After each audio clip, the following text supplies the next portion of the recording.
I'm going to check out OBS. Oh, it already went funky. Oh, there we go. It goes back. So there we go. Let me check the dashboard, make sure it's okay. All right.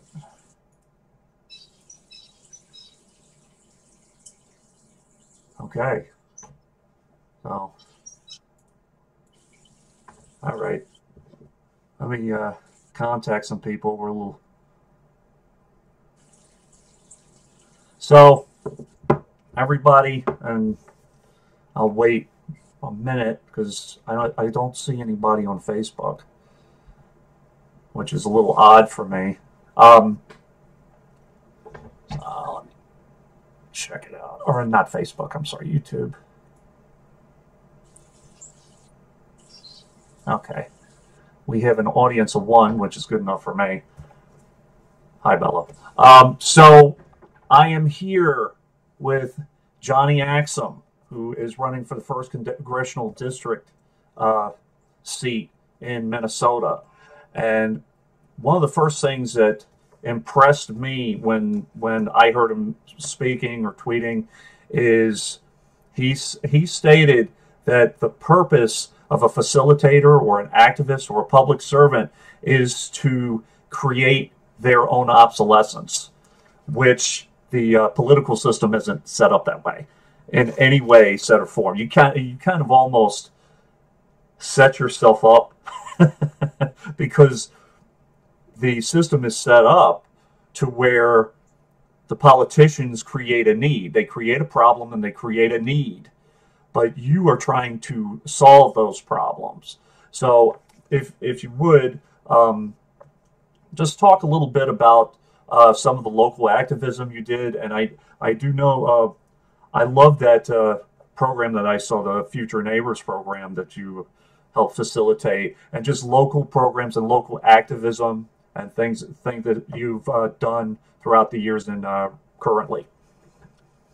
Okay, well, you know, one of the most, I think, active things I've done since I started my campaign is get involved with this local group called CURE. It's Communities United for Rochester Empowerment. I live in Rochester, Minnesota, not New York. And its main focus has been on the affordable housing crisis that we have in our area. So again, I mentioned, and we had a discussion about this, about turning the corner on affordable housing, that people wouldn't need affordable housing if people could afford housing. Right. So getting people out of poverty and out of the need for having low income housing is probably a better aspect for our community and society as a whole, rather than allowing people to keep slipping into this poverty ring that they're in, and then and separating them, because rich people don't want to live next to poor people and all this other stuff. So that's one of the things I've been doing. Of course, you know, we're down in southern Minnesota. We're not up in the cities. The cities is where really everything gets birthed, like our revolution, DSA, all those things. And it takes time in a more rural area. We are in a mixed district. It's a rural mixed with urban spots. Okay. And so I've been working with the local DS, you know, a group to set up a local DSA. Other than that, you know, just the general, down here in Minnesota, they really latch on to anything that's going on. Okay. So, you know, marching for DACA. Today is the Kids March, so there's schools right now. I should probably head into town and do something with that. There's always something going on. It's hard to say I belong to this or this or this, because most of the activists around here are really kind of, it's a melting pot of involvement. You know, you see the same people at the same humanity type events, the March for Science, right? You know, another thing, most of these things, a lot of these things just, they pop up through social media, and because it's such a tight-knit community, even still, people will just show up. Now, but yeah, that kind of stuff. What are your pieces of advice as far as either finding a group or recruiting new people who are really interested in becoming an activist in one way or another. Because after the last election, we did get a floodgate of people that started to become sensitized to different problems. Right. Well, let's take, for instance, that right away, an indivisible group popped up, right? And an indivisible is not really an organization. It's just a theory of how to go about resisting what Trump's doing. Most of that is stuff you do online. You know, I mean, as far as finding them, getting involved. Just about any of these groups nowadays have a presence on either Facebook or Twitter or both, YouTube as well. And if you want to get involved with something in particular, look it up. Go to DSA website and then put it. Most of them have mappings. Just find out, you know, and they'll have something to say start a chapter in your area. There's starter kits for you to read through. A lot of times, like with DSA, someone will come from the cities and come down and have a meeting with us to start get us going. DSA has like a fundamental minimum. So like you need 5 members to start out and then 25 members to have a group or whatever. Right. Not all the organizations are like that. But yeah, if you have a passion for something in particular, I don't care if it's the Green Party. I really don't even care if it's the Democratic Party. If you feel that you want to get involved with the Democratic Party on the inside to try to make changes, then you just have to get up and go down there. Right. Now, personally, I'm done with the Dems. But the thing is, I really don't care. I hate the whole sidism thing. I really do. Right.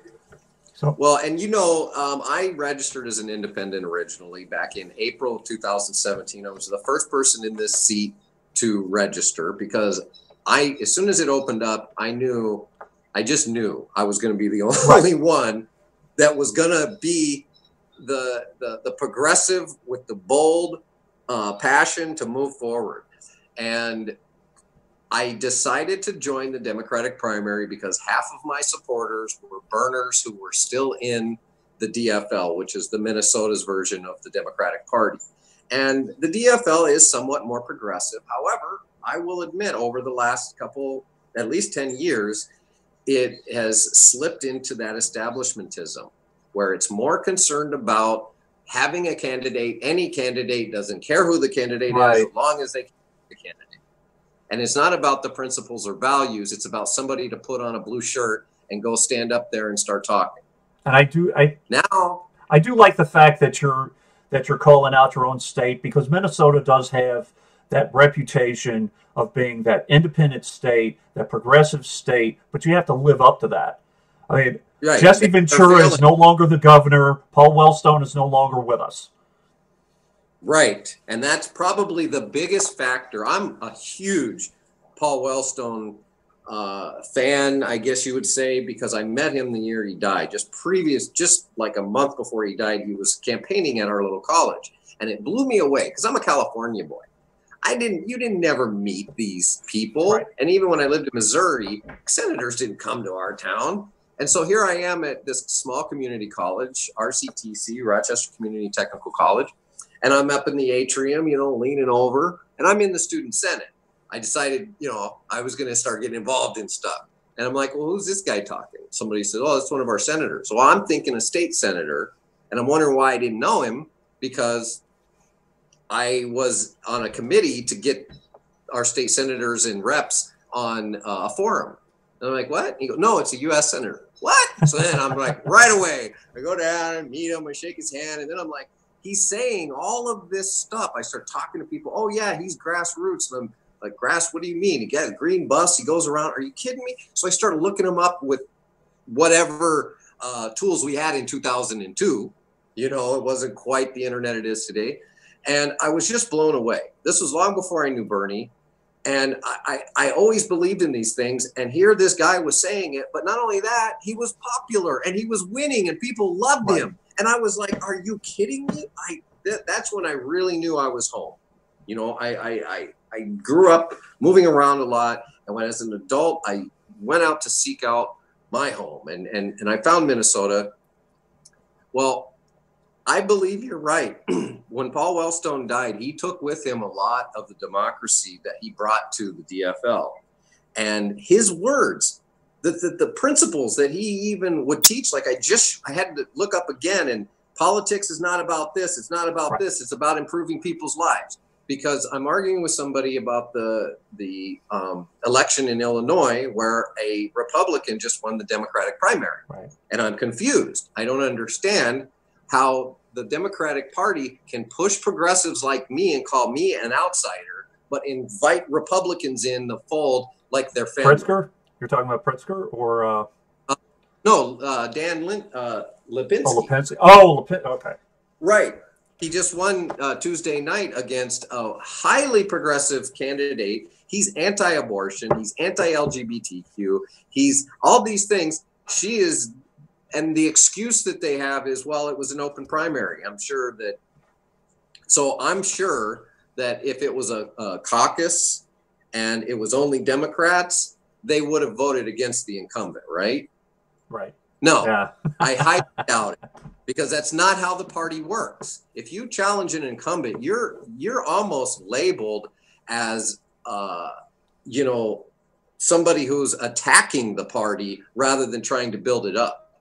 You're not allowed to run against an incumbent and still call yourself a Democrat. Right. Well, one thing that I really want to change in terms of primaries is the incumbent should have to at least, somebody mentioned 3 times, but I'd go for one debate at least, so that people can see, or town halls or something, and something that you wouldn't have to put your money up. Now, Paul Wellstone, one thing that I have to say, and the thing that I loved him for, is that he revolutionized at the time fundraising. Nobody ever heard of what he was doing. Right. They didn't, and it's still. Imagine if you were still alive and with the internet the way it is today, he would be president by now. He would have been, or somehow been president. He explored he had an exploratory committee in 2000. I'm almost certain that if he wouldn't have met his demise, he would have been president at some point, and we would have seen, or even earlier before Bernie, that kind of movement. Now, I'm going to mention it. And by the way, thank you to H.A. Goodman. Thank you to Kelly Lane. Thank you to Mr. Firestone. I'm not one of these guys that, is trying to compete with anybody else. Please check their interviews and check out Johnny's site too. He has some really great content. But the Paradox Against Progress, I did read it. And if you win the election, I think that the college should bump that up to an A.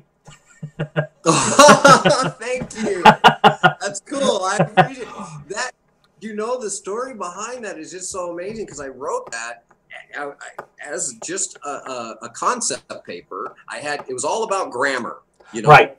Clauses and all that. It had really, the content was kind of tertiary, but I was looking for a paper that I had written for a journalism class that addressed objectivity of women in media back in 2000. Right. I didn't find that one. I tried to find that one. I didn't find it either. I couldn't find it in my paper. Right. That's why you didn't find it, because I couldn't find it but as I was going through my stuff, I found that one, and I totally forgot about it. And I was like, whoa, here's proof. See, I am a progressive. I've been saying this for almost 20 years, my whole life, but politically speaking, there are a couple of things about that. First off, we tend to contradict ourselves with our needs. I see it with progressivism all the time. We complain, we bitch and moan about, government overreach, and then we ask for services. And the libertarians are kind of the switch, the other way around. Or, we don't have enough time to do things, and so we don't plug in, but then we complain about the things that we don't plug into. And listen, I'm guilty of it too. Activists need to get off our butts, off of live streaming. I'm not going to do it right now because this interview is cool, but but we have to get out there and talk to people. Now, as I said, I'm a union rep, so I am actively doing things, but just being on the internet and tweeting and Facebooking and doing that, it's not enough. The internet is a tool. We are becoming slaves to not only the internet, but we could talk about automation too. I want to get into it. But as I said, I'm a big labor guy. I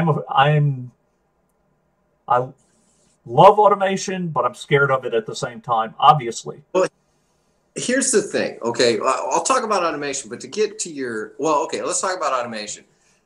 We have to understand that we're never going to fully get rid of humans. I mean, I watch how it's made all the time. See, when I watch TV, it's either news or science and documentary. I just love that stuff. And how it's made, it shows that a lot of this stuff, they've been creating and building these things for years. We have some of the best technology in the world. Some of this stuff still needs human involvement to be created and produced. So we're never going to get rid of the human resource ever. It's valuing the human resource that we need to focus on. Oh, and when you talk about government overreach, you're absolutely right. Here's the problem, and I just wrote something. I got to find out where I wrote it. But I just wrote something the other day about how the government's, it's actually on my website now. It's an open letter to Minnesota. Okay. Because people say to you, what are you going to do for Minnesota? How are you going to bring jobs to Minnesota? Right. What are you going to do about this in Minnesota? Hey, excuse me, I'm running for U.S. Congress. That means that I don't go up to Washington and say, hey, what are you guys going to give me for Minnesota? Right. What are you going to let me do for Minnesota? What I go up there for is to help determine policies that are best for the entire union that should, in turn, help Minnesota because they're policies that will help all the states. The states themselves have to battle each other for domination and resources and things like that to attract people. And that goes through their state and local governments. It's not Congress's job. All our job should be is to make sure all the states and local communities have the resources they need to meet all of human basic needs. School, education, shelter, food, clothing, that kind of stuff, a good paying job. Where we need to step back in overreach is when we start telling people they can't do things that, like say marijuana, for instance. Right. It's long overdue. We remove it from the list. We don't have to say, hey, it's legal. But if we remove it from that list, states, we're not oversight. Where we do need oversight is when people aren't playing nicely. That's where mom and dad have to come in, not big brother, but mom and dad, and say, wait a minute, you can't discriminate against people. You can't treat people this way based on their color or their gender. So our Constitution, which needs to be rewritten to include the Second Bill of Rights, the Economic Bill of Rights, our Constitution does not get superseded by your state regulations or by your local will to move black people out and segregate them, let them drink in different. See, that's when the government should step in and say, no, you're violating and infringing on people's rights as Americans. That's where we come in. But when we talk about the oversight of other things, that's where, the states, there is a balance, and there isn't any one answer for anything, but there is a balance, and both entities have a role to play in ensuring that people have a thriving life. What was the other thing? It was speed over quality, I think it was. Was it speed or quantity over quality when you were talking about the paradox? I know we... Like the insurance or the health insurance industry or whatever. I'd have to read my paper again. I did read it when I found it. But yeah, it has to do with the production of moving things forward and profiting and leaving behind the people that actually make the difference. When we leave behind our employees, then soon we're not going to have a business. I'm a business owner. I know how valuable employees are. I only have a few. It's a small business. But I can scale in my mind And I also know that there are business models of individuals like, I think it's Box.com. I don't want to give, a total endorsement, but I saw an expose of this private guy. It's like an Amazon company. And this guy pays like $20,000 to his employees for their wedding. If they're working full time and they want to get married, he gives them 20 grand. Okay. If you're a full-time employee, when your kids come of age, he pays for whatever college they want to go to, whatever one they get accepted to. They call him Uncle Tran or Chen, whatever his name is. And that's coming out of his own pocket.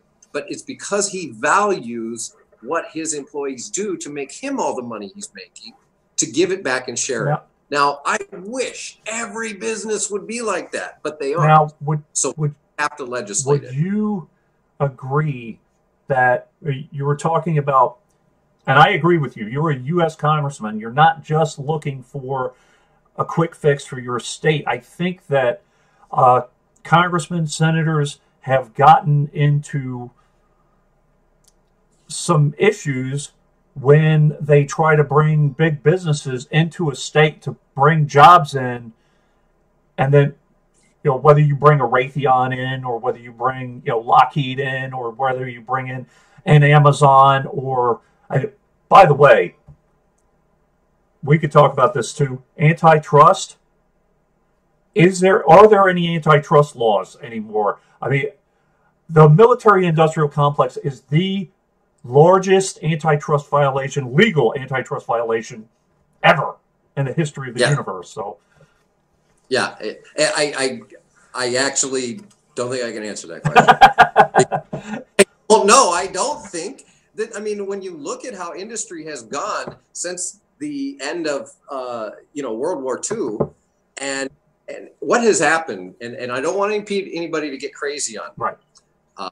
Not all baby boomers are bad. You hear that, folks? I have a lot of friends who are baby boomers who are progressives, and we call them perennials. You have a new term. They keep coming back every year. You're up with the times. Right. It doesn't matter what age you are. So we adopted that phrase. I'm a perennial too. I'm a Gen Xer, but I'm a perennial. I get it. I stay up with what's going on in today's world, and I realize we have to evolve as humans in a society. Well, these companies, I lost my train of thought. What were we talking about? You lost me too. Oh, antitrust. Oh, antitrust. And how so the baby boomers, that's right. I was saying that what happens, you see the same people are in control. The baby boomers got in control when they were young, and they thought, hey, and we see how this works. And now the same people are in control of our policies. And if there's a book out called Baby Boomers, A Generation of Sociopaths. All right. And the guy who wrote it's a baby boomer. And all he's saying is that all of the legislation and policies that have been enacted by this generation has all benefited that generation. It has not benefited a future generation at all. And every time you turn around, Bill Clinton did it with, removing Glass-Steagall and tearing down those structures so that our economy would turn into this mixed mess that it is today. And as we go through, we see, you can start, look, I haven't read the book in its entirety. I've only read excerpts, but it makes a decent, just in the excerpts I've looked, it's like, oh, wow, I get it. I mean, I don't even have to read the book to look at what I've experienced to say, hey, I get it. Each one of these policies actually benefits the generation who created it, not the future generation. Why is that? That's not what our policies are supposed to be about. We're supposed to be setting up a foundation, a continued sustainable foundation for generations to come, and for them to alter as they need to when we're far gone. Right. Well, also, this idea that we are going to get rid of corruption, reducing corruption should always be a goal. Always.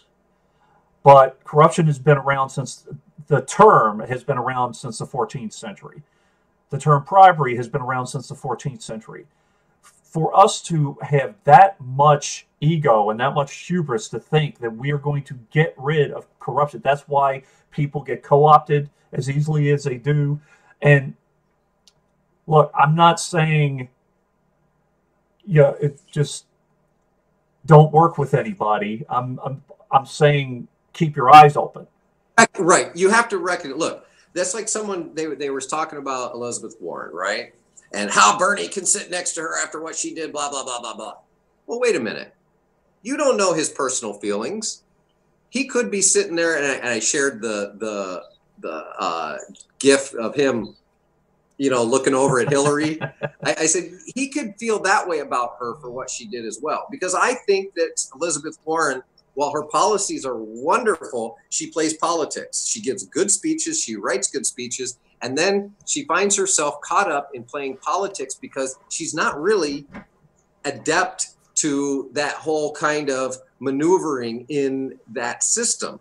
She's not, I don't think she's that type of person. So when she didn't endorse Bernie, which was her hugest mistake, and held out, that was what people got upset about, that she should have jumped on board. So now that she's sitting next to him at that town hall, people are all upset. Oh, talking. I said, listen, she is still one of our greatest allies in principle when it comes to enacting things that we want.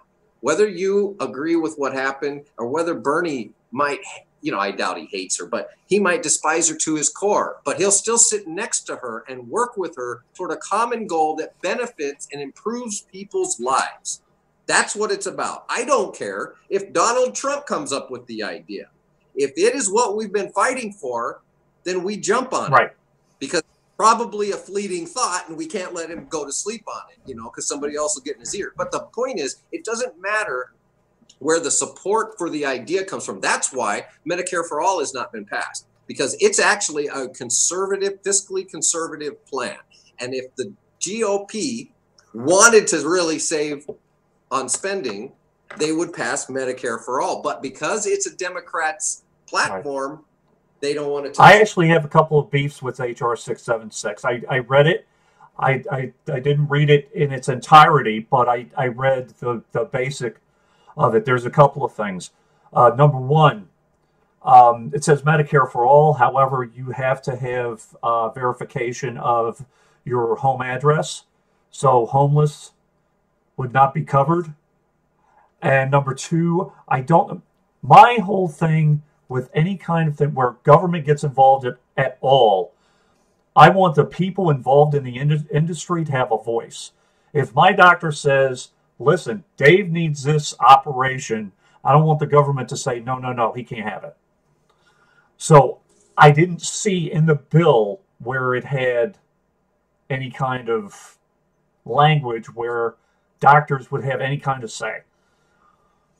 Okay, well, that's an interesting point. Now, here's the thing that people need to understand, and I'm glad you brought this up. No bill is going to be perfect sitting there.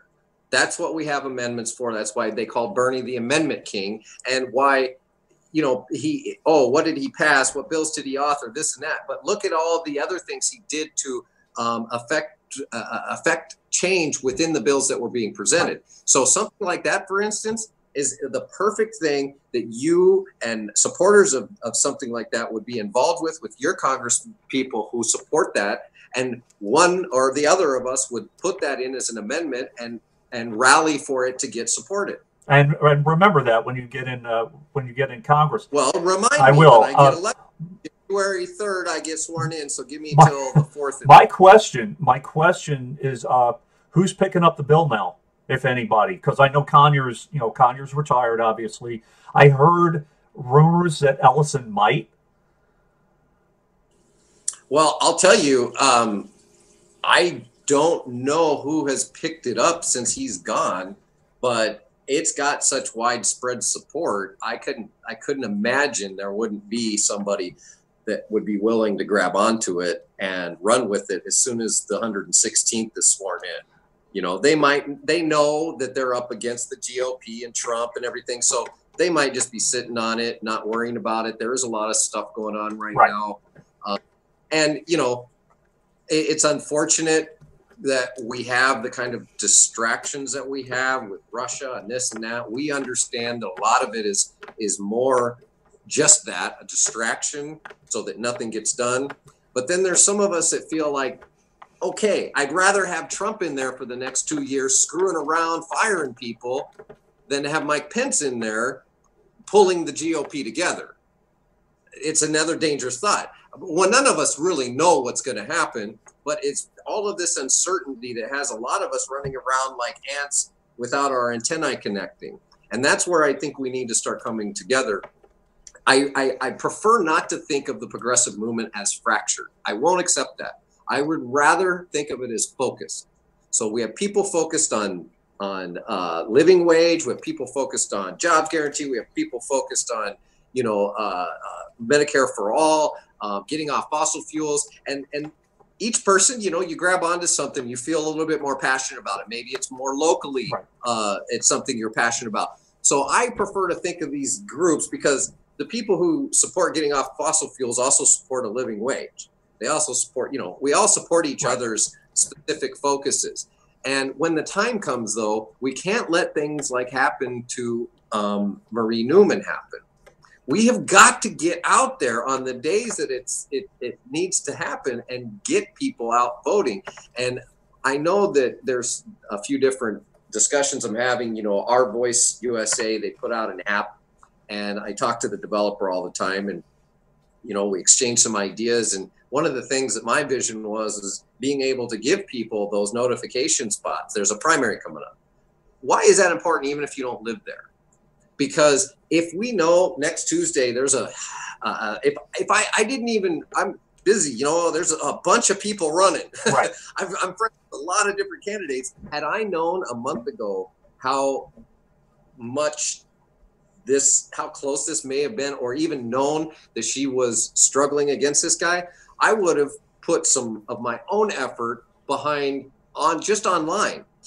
If 1,000 new people focus on a site online and start sharing and this and that, it can make a positive impact for them locally where people are picking up on those things. So even if you're not in the area, if you can't drive and help them canvass, if we can move our movement around the internet to bring support for these people when they need it, then we can possibly beat out these establishment candidates when the time comes. Now, I have a question for you in regards to, I don't know if you've seen the recent bills on election integrity. I know there was one, the SAFE Act, and I can't remember it was the same person who actually offered McCabe a job. I can't remember his name. I can't remember his name off the top of my head. My apologies.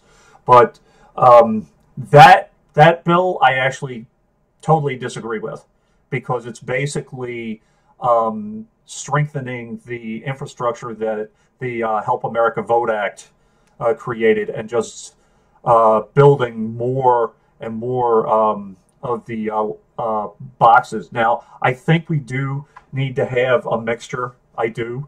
I am, let's say, skeptical, to say the least, after seeing what happened in New York in real time to Bernie in the primary. And after reading things in WikiLeaks and all that, and I know you're not that much of a conspiracy theorist. I agree. Well, no, but I'm not a conspiracy theorist, but I'm a probability theorist. So if something is or I should say plausibility theorist. If something's plausible, it doesn't mean it did or didn't happen. But if you look at the evidence following through, you can kind of put two and two together and say, hey, there might be some truth to this. And now, when you talk about election integrity, are we talking about the ballot system, or the election system, or money? I mean, what are we talking right now? We're talking about the balloting and the counting. And now here's the problem with that. Okay, that is a state issue, and every state creates their own electoral process. Now, again, Minnesota, one of the reasons I love it, it is pretty good. We have paper ballots run through scanners. I think the way it happens is they count them, and if there's any question, then we still have the paper ballot back. That's the way it should work. I don't believe any of the machines are online. However, the machines can be hacked. So what do you do? Now, we just had a discussion on Real Progressives the other night. They were shooting something about this, and they were talking about, because in California, everything that happened there. And I think I agree with them. We run the ballots through a quick scanner. We have the technology for that. That it doesn't have. I mean, I guess that's where we run into the security with online and stuff like that. But the idea is to have you don't have to have it online. You can just plug into it with a USB and pull the data. So when you run the ballots through, it creates an image, a scanned image. Right. That way you can actually use technology to quickly scan through them. Now, if there's questions, they just get stacked. So they run through the machine and they get stacked in a pile. Then you have all these paper ballots. So if there's a recount, then we recount. But states have got to stop this. Oh, only one person in one room. Are you kidding me? Yeah, that doesn't work. But we trust that one person. Look, when I was in the ministry, two brothers always went to collect the contributions. Why? Because it can be too tempting, even in a Christian type environment, for somebody who's short on cash to grab $100 bill and stick it in their pocket. So to keep us imperfect humans, honest, that was the rule there. And it wasn't because nobody in the church was trusted. It was because they didn't want you to fall victim to your own temptations of wrongdoing. So the same thing applies. I don't trust anybody or any machine. There should be at least 2 representatives from every campaign, every party. Make it a pizza party. Have people come in, order some sodas. You probably shouldn't be drinking, so you want to be able to see the ballots. But non-alcoholic beverages and some pizza or Chinese food, and make a night of it, and count those ballots if need be. We cannot rely on. I would love to have a way to use an app, a voting app on our phone that's tied directly to a person, where you can look up your voting history and you can do all that stuff, and you can have all of your people right there. And when election day comes, you go, yep, boop, boop, boop, boop, submit, and it's all done and it's all safe. But the problem with that is we live in a world with humans. Right. And where does that data go? And where does it get stored? And how does it get hacked? And all. I mean, I would love that theory to be possible. But the reality is, with all of our electronics and technology and even quantum computing possibilities, paper ballots are the only secure way to make sure that every vote gets counted. I do agree with that. I will do a basic rehash of the 2 bills that the SAFE Act is giving the power of recount to 2 people, the Director of Homeland Security and the Secretary of the NIST. No. Now, Tulsi's bill is better. It's paper ballots. The problem with that is that you're relying on us to keep a paper ballot as a receipt and say, no, I voted this way, not that way. No. That doesn't work. Plus the fact that Tulsi is still, I don't know why she's onto the Russian thing now. I don't get it. Well, I do get it, and I'm disappointed. Well, here's what I get of that, because even Bernie talks about it and everything. It's 24/7 right now. I think it's hard for any official right now to be in any environment and not have to answer to that. And the common person that believes that they are not responsible for all of their information getting taken, right, they don't understand what's going on. See, you and I understand that when we push a button on our phone to take a survey and we log in with Facebook, we're allowing that app to get into our system, right, without checking it. Most people don't even know they have Facebook or Twitter settings. They just create their account and start going social media crazy. Right. And then they give up security for convenience by using their social media accounts to log into these third-party sites or apps, where if you don't know what they're asking for from immediate response, you have to go back into your settings. You have to say, what did this app ask for permissions for? To read this, to post, right. to do this. All these, I'm a web developer, so I know there's 100 different things that they can choose to have to get access to your information. Right. And it's all legitimate. And it's all painted out there. It's the user's responsibility. In Twitter, some of them use this thing about shows you who's been visiting your profile and for how long. Well, that's a third-party app. They might not be doing anything wrong, but why bother? Well, I take that security too close to my heart to let my private information be just, opened up to anybody. If you trust it, then trust it. I don't want to get too far off the rails, but Cambridge, the Cambridge Analytica, Facebook, what's going on with Facebook, also, the cries of censorship. Again, if you hate a platform enough, find another platform. And I'm looking. Right. I'm looking for other platforms. If I don't like the fact that people either gave me a strike, and I have no strikes, but people don't like the fact that I said this or that, it's time for me to go to another platform. But we can debate on that, because somebody else said that same thing. They're thinking about leaving Facebook, and I said the only thing that does is restrict your ability to share your message on an otherwise pertinent platform, and that's exactly what the people who are doing this want. Right. They want an echo chamber of non-dissenting voices so they can keep manipulating the narrative. So if we all leave Facebook, the only people that are going to be left, and for all the new people coming, are going to be people that are spreading this misinformation. If you notice what live streamers are doing, they're progressively unplugging. They are going on to other streaming applications, and then progressively taking themselves as people are leaving the platform. Well, there's that, and there's other ways that you can still. It's just like when I started my new business for going from being a general contractor building homes into building websites. Well, I didn't just stop one day and start the other. There was a transition time. Right. So as you're transitioning from a platform to something that seemed like, what is it, DTube? It's DTube. Steam and DTube. Yeah. A lot of people are moving to that, and I'm going to do it too. So as you're not going to just shut off YouTube and lose all of your stuff. You're going to start mentioning it more, and you're going to post your first videos or your new videos to that new platform, and then start pulling people over from the old platforms until you can merge that together and not have to use the old ones anymore. And use IO Restream exactly. I have my second computer. I'm working on it with my guy. We're getting that together. I know you have a platform too. I want to go back 1 second to the whole Russia meddling thing. Right.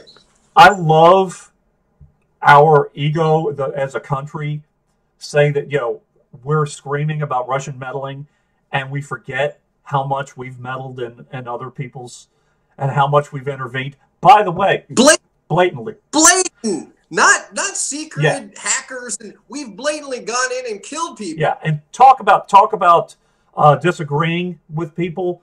Elizabeth Warren, I disagree with your vote on Yemen. I do. And I will say it over and over again. Intervening in that and being involved with Saudi Arabia and us being in bed with other countries to the whole hamster wheel, military-industrial wheel. Has to be one of the things Bernie and I agreed on very much with the foreign policy is that either it's going to be all of us stepping in or it's none of us. This bystander syndrome. Bystander syndrome is a psychological term that applies to people who just stand on the street. Jerry, the Seinfeld last episode, stand on the street, watch somebody get mugged, and so that's an actual syndrome where where you talk about psychology that there's somebody getting beat down in the middle of a housing project, and everybody's just sitting there acting like nothing's happening because they just don't get involved. Right. Well, that happens with countries as well. We can't let that happen, and we can take the lead on coalitions if we feel that the humanitarian issue is so severe, because we do love humans. We love people. It's not about borders. And if we feel that people on anywhere are being just horribly mistreated, then we can, as a country, reach out to other countries, especially in the area, and say, what can you do? What can we do to come together and help with this? But when we go in unilaterally or as the big brother trying to save the day, we always come out the loser. Always. The Yemen situation, I disagree with it. There are too many lives at stake. The bystander syndrome goes to something else. And by the way, thank you for speaking up on Me Too, because yes, I was abused in multiple ways myself. I think that it's good to speak on it. You don't have to give the horror stories, but people need to know. Yeah. It's not just women, which no, it's and you know, I don't want to take anything away from women's struggle at all, but it does need to be known that, you know, young boys that get sexually abused, a lot of times the amount of shame is so intense because, you know, society tells us that's wrong anyway.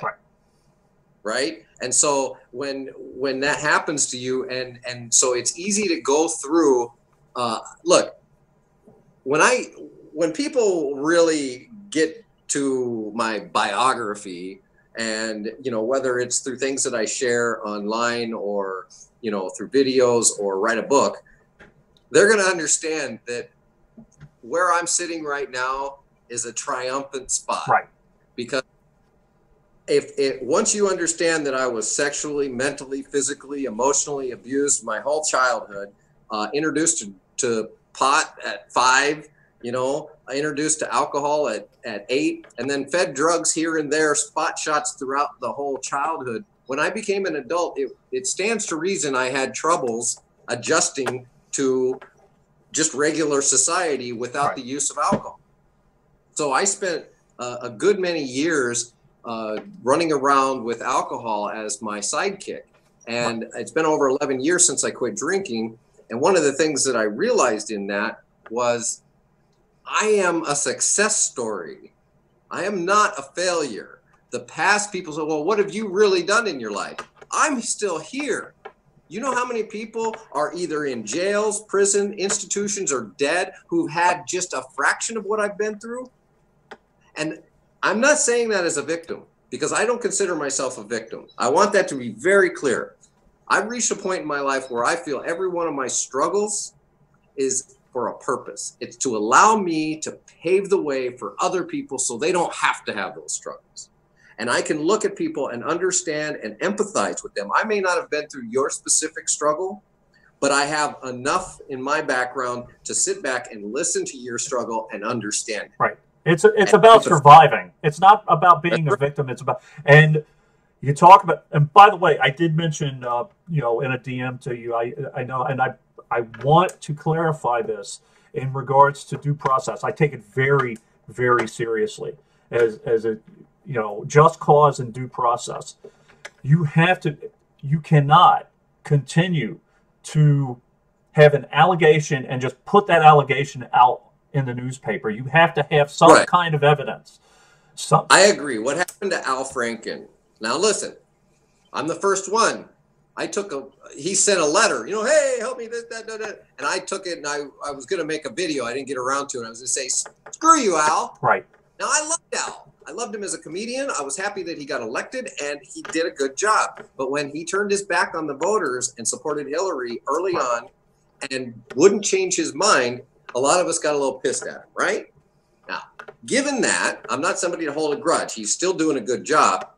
I was going to, you know, lean into him when I got to Congress, when I shook his hand for the first time and say, hey, you know what you did was wrong, right? You know, give him a little razzing. But what they did to him was wrong. The establishment railroaded him. He did not have, and why is it different than John Conyers? Because John Conyers paid out a settlement. He admitted his guilt by paying out a settlement. And if Al Franken wanted to answer to these allegations and to say, listen, because the first one that came out, he publicly apologized. She publicly accepted it. Right. And that really is kind of the dynamic there, that she wanted some kind of retribution. He offered it. She said, okay. Now, the other ones that came up, he said that's not how it worked. Well, he did deserve a point, and this isn't a law thing. I mean, due process, they say due process doesn't apply to you in Congress or at your job, which is true. Right. But understand that, we're not talking about law. We're talking about due process to being, to have your side heard in a fair way, even at work. Somebody says something about you, that's a reason to be fired if it's not true. If it's found to be true, absolutely. Right. Matt Lauer, bam. See ya, buddy. I knew he was a snake. I just could see it in his eyes. And by the way, I need to say this. Government is not moral. When government tries to say that they're moral, look at Hillary Clinton standing right next to Weinstein. I mean, come on. Right. But not to mention we found out about her 2008 campaign later. Yeah. Okay. That this her faith advisor. I mean, it's the hypocrisy that we live in when people of faith, great faith, indulge in really horrible acts and then continue to push themselves off as, these great moral statues. Right.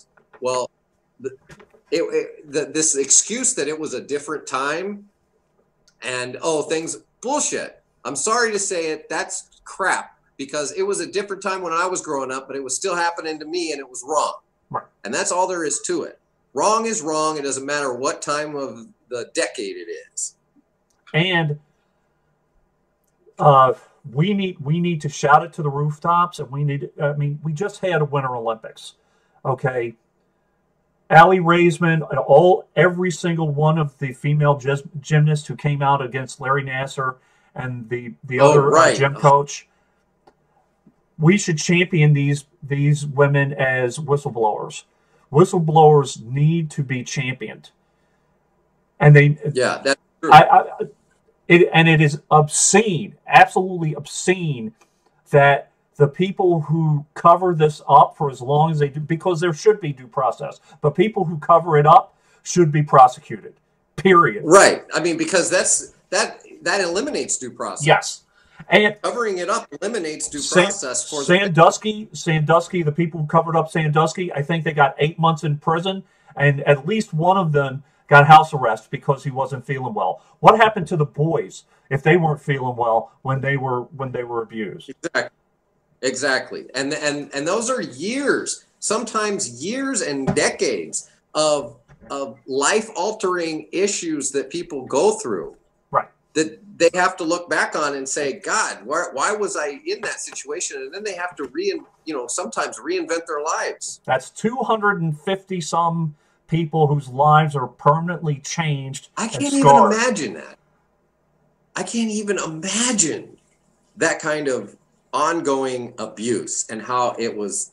And it permeates to the families. It permeates to friends. Yeah, even when they don't know about it, because it happens where it affects the behavior of the victim, and it can, like you said, it permeates into actions, attitudes, fights, disagreements in the family, and nobody knows why. Sometimes there's all kinds of psychological issues that go along and with society. There are articles, and I can send you the links, that there are, now not all of them may be valid, but something like, again, over 200 over the past 30 years, allegations against Olympic trainers and coaches, not including the Nassar case and the coach that had this sick dynamic. And people have a hard time thinking that there is some kind of dark,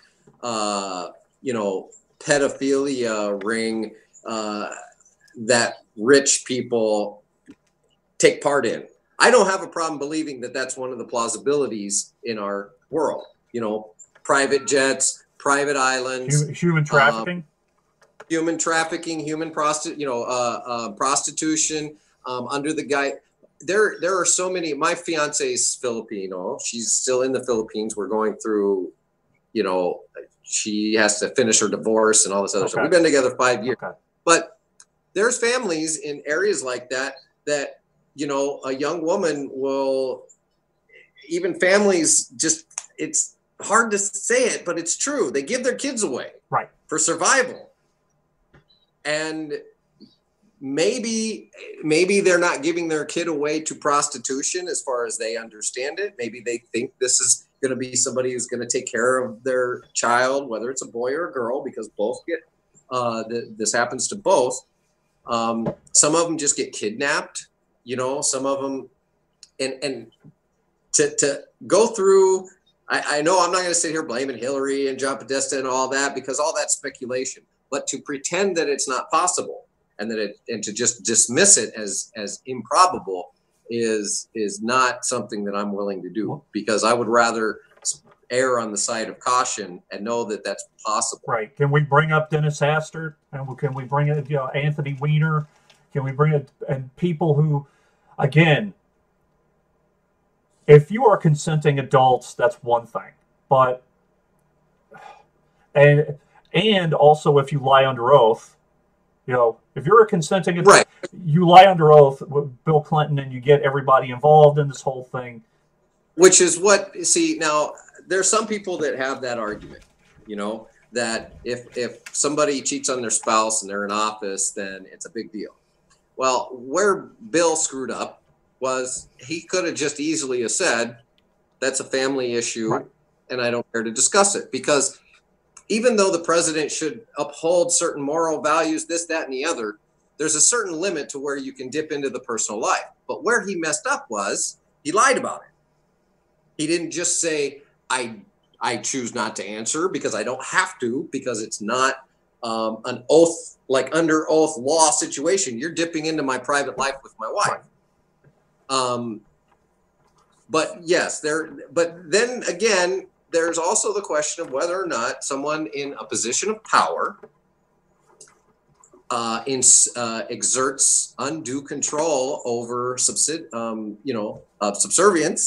in their office and somehow takes advantage of them. So, there's so many different aspects of it that. But yeah, the lying part is the wrong. The other thing is this kind of team uniform thing. Morality. Well, you can do it if you're on my team, but if you're on the other team, listen, what's wrong is wrong. Period.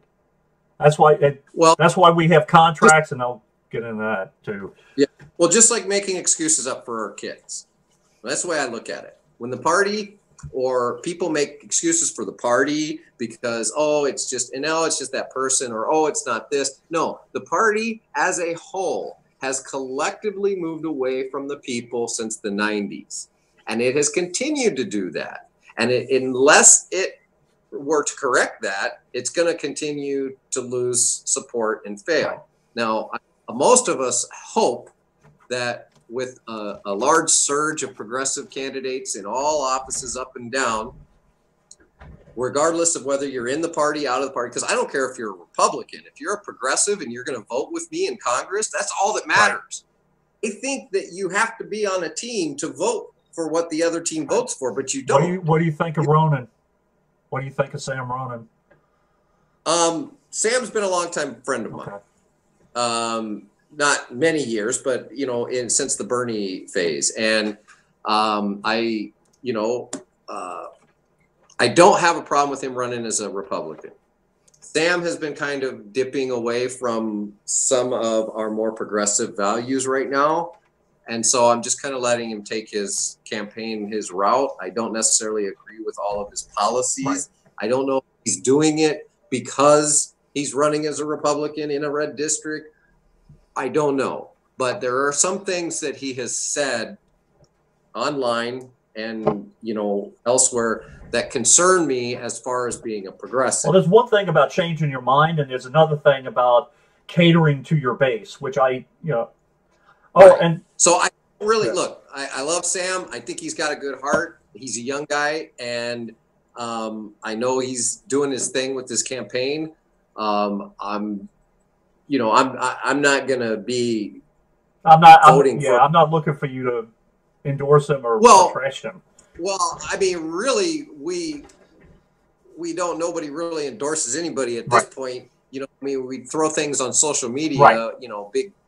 But you know, I don't want to knock him down, but I have to say that I'm not completely happy with some of the paths that he's taken in recent months, and I wish he would come back to where he was, because he was staying steady with progressive values.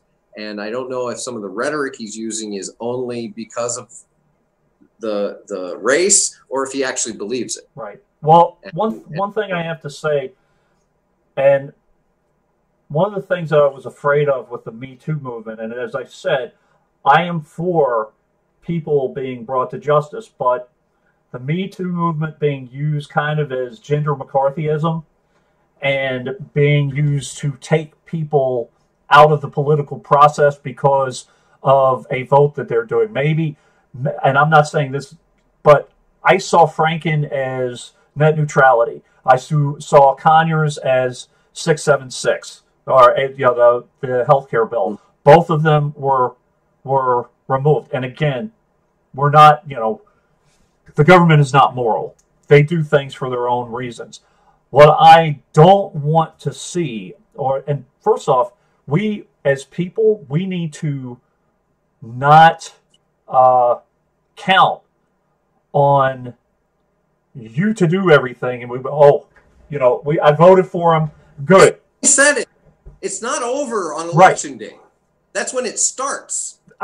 My fear is that some candidates will vote to keep their job, not to do their job, and we as not only voters but as citizens and the local communities and everything, we need to keep an eye on every single politician so that they don't vote against what we say our interests are.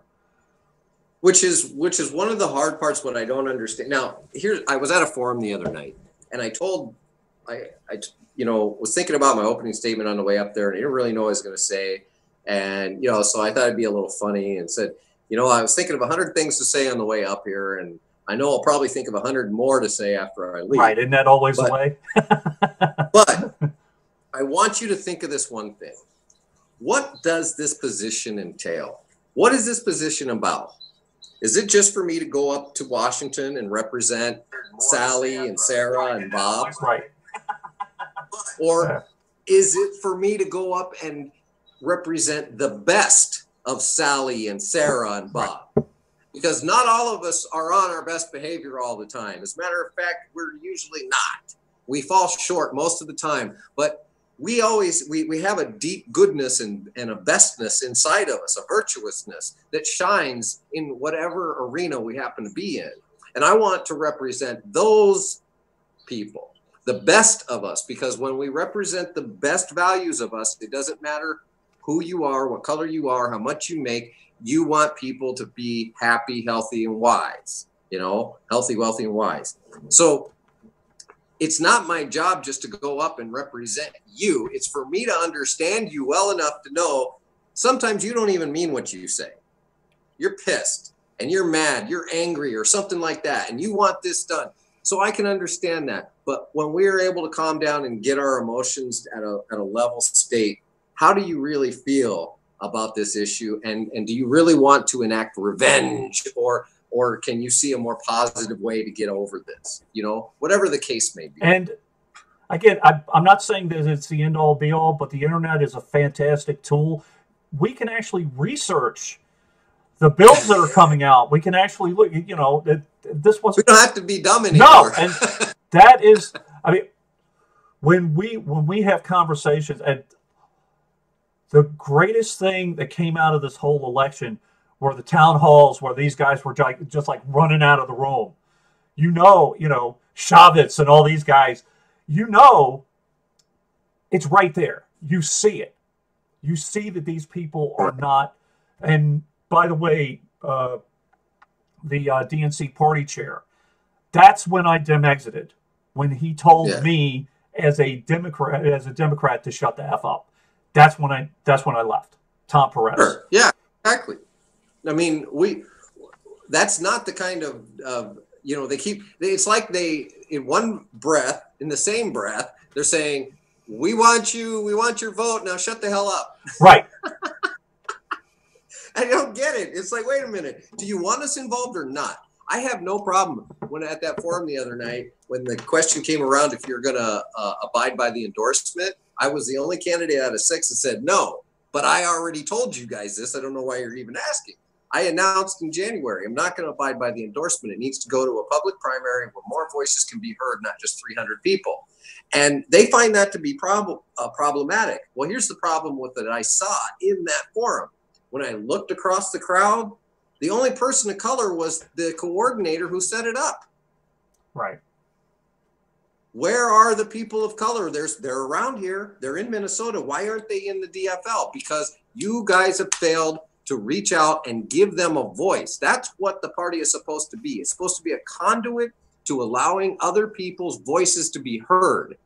And when you fail at bringing, and as a matter of fact, the DFL Constitution and bylaws, there's 2 sentences or 2 paragraphs that say it is the responsibility of the party to reach out to marginalized and disenfranchised members of the community and bring them into the party system and include them, and for the party to take part in those community actions as well. That's in their bylaws. That's not some kind of theory or principle that I'm making up saying, I think you should do this. I'm reading what you have right there, and you're not doing it. Well, I have to say, because I want to give credit to the people who created the Contract for American Renewal, Victor Tiffany. I don't agree with everything. I think you never are. I think there should be other things in there, things against the right to work laws, something in regards to fighting poverty or the homeless situation, things of that nature. And the biggest one for me was not $15 minimum wage, but living wage.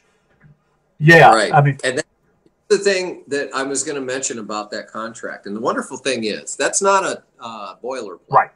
That contract can be adjusted by the candidates so that they put on there only what they want to agree to, but it's just like our Constitution. It's a living, breathing document until we get elected. Right. I mean, I suppose, on election day, you got to have it signed and done. But I agree with you. After talking to Joe Firestone, I can't put 15 on there. I got him bump that up to 20 because that means we're going to haggle down to 15 maybe. Right. But the goal should be higher. However, I have to also add the guaranteed jobs program or the jobs guarantee program. And that might even wipe out a couple of the ones that are on there. And we're waiting on a report to come in from Stephanie Kelton and a few other people that have been working on it, Randall Ray, that are going to come out with something for the Sanders Institute, a report on the jobs guarantee program. So I'm just going to wait for them rather than reinvent the wheel, because I would turn to them for answers anyway. So when they come out with that, I'm probably going to be talking to Victor. Well, I have another interview with Victor on this 27th. Okay. So in that interview, I'm going to mention that we'll probably be updating my contract, signing a new one, basically rewriting it, just like the Constitution. It's a living, breathing contract. And as new problems arise, as new things come up, we need to address those and maybe throw them in our contract. Doesn't necessarily. And also pay attention to our state constitution. We just had, a resolution to have a constitutional convention, which I was actually for. It was voted down basically pretty. It got squished. Well, you know why? Yeah. You know why? Because this is not the time to open up the Constitution. Everybody's scared to death, and I understand that. Well, you can't. You got all Republicans and Donald Trump and everything like that. That's just opening it up to getting rid of abortion, solidifying people's, because you just can't do it. You just can't, because unfortunately, when you open up the Constitution, there's nothing in the Constitution that says it's not completely state open. Constitution. This was a New York State Constitution. State. New York State Constitution. Okay. Yeah. So we would have 200 delegates, and I was trying to try to work it out to where I'd actually run as one of the delegates for the Constitutional Convention. If you're gonna vote yes, you better at least nominate somebody and have somebody putting in there. You can't just vote for it and not plug in. But let's see. As far as right to work and all of that, well, we were talking about the the federal jobs guarantee. That's where we were. Okay. Yeah, the right to work. That's I hate it when they make things, they name things that are opposite of No Child Left Behind, the Freedom Act. Yeah. Child gets left behind. I mean, this whole right to work is the right of the employer to not hire you or to fire you whenever they want. Because you're union. Or to actually to give you the right not to be in the union and still get union services, basically. So it reduces our power to protect you. Okay, well, I'll have to look more into that because like when I lived in Missouri, and I think even Minnesota is, everywhere's a right to work state. We're actually not a right to work state, thank God. So, but what the biggest argument is that the employee has no power over their employment, over their security of their employment. Right. But I didn't know about the union lap over thing. I support unions. Unions, they give the labor the power of collective bargaining. Right. It's unfortunate that labor should have to have that power because companies should realize that without your workers, you have no freaking company. Why is that so hard to understand? They should be the first people. It's not customers come first. And even Richard Branson put out a statement saying that. He says the most important people in your company are not the customers, they're the employees, because without them, you have no customers. Right. And by the way, the companies are not the job creators. It's the customer that creates the jobs. That's right.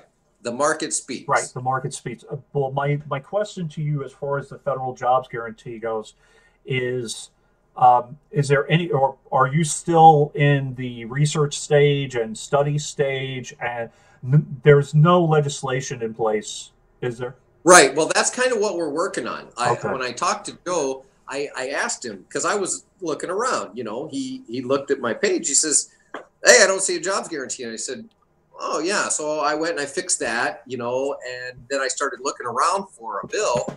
There isn't one. So that's kind of what we're doing right now. Everybody that's kind of hot sold on this, we're waiting for the report from the Sanders Institute to come out. It's going to be a couple weeks. And then I've been trying to work with some other candidates just now. I mean, it's all just happening now that I said, look, there's no bill. Let's put together a bill proposal that puts everything in it that we can get behind.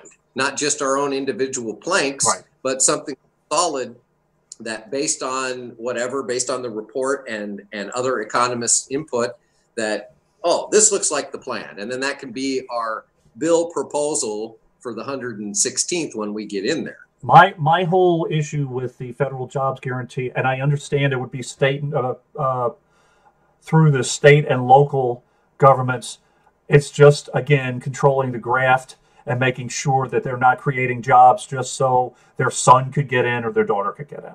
Yeah, and that, I mean, again, that's one of the tough aspects of having to deal with, just like schools. We federally fund public schools, and then what do the schools do with the money? And, are they using it for the right purposes? And so we have to oversee that.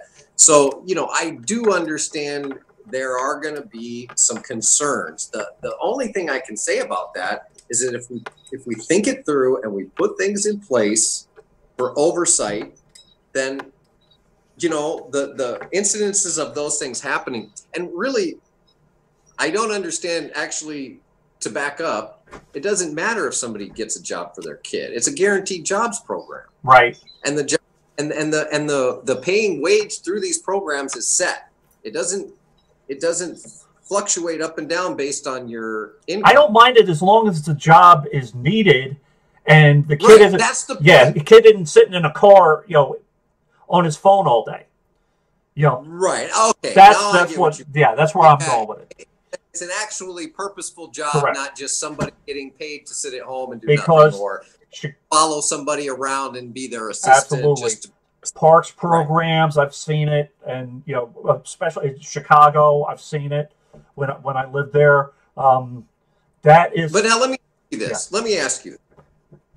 Okay, because we're looking at UBI, which is just give everybody some money, or we're looking at guaranteed jobs program. That's kind of the debates, right? And there's also the third option of doing a combination of both.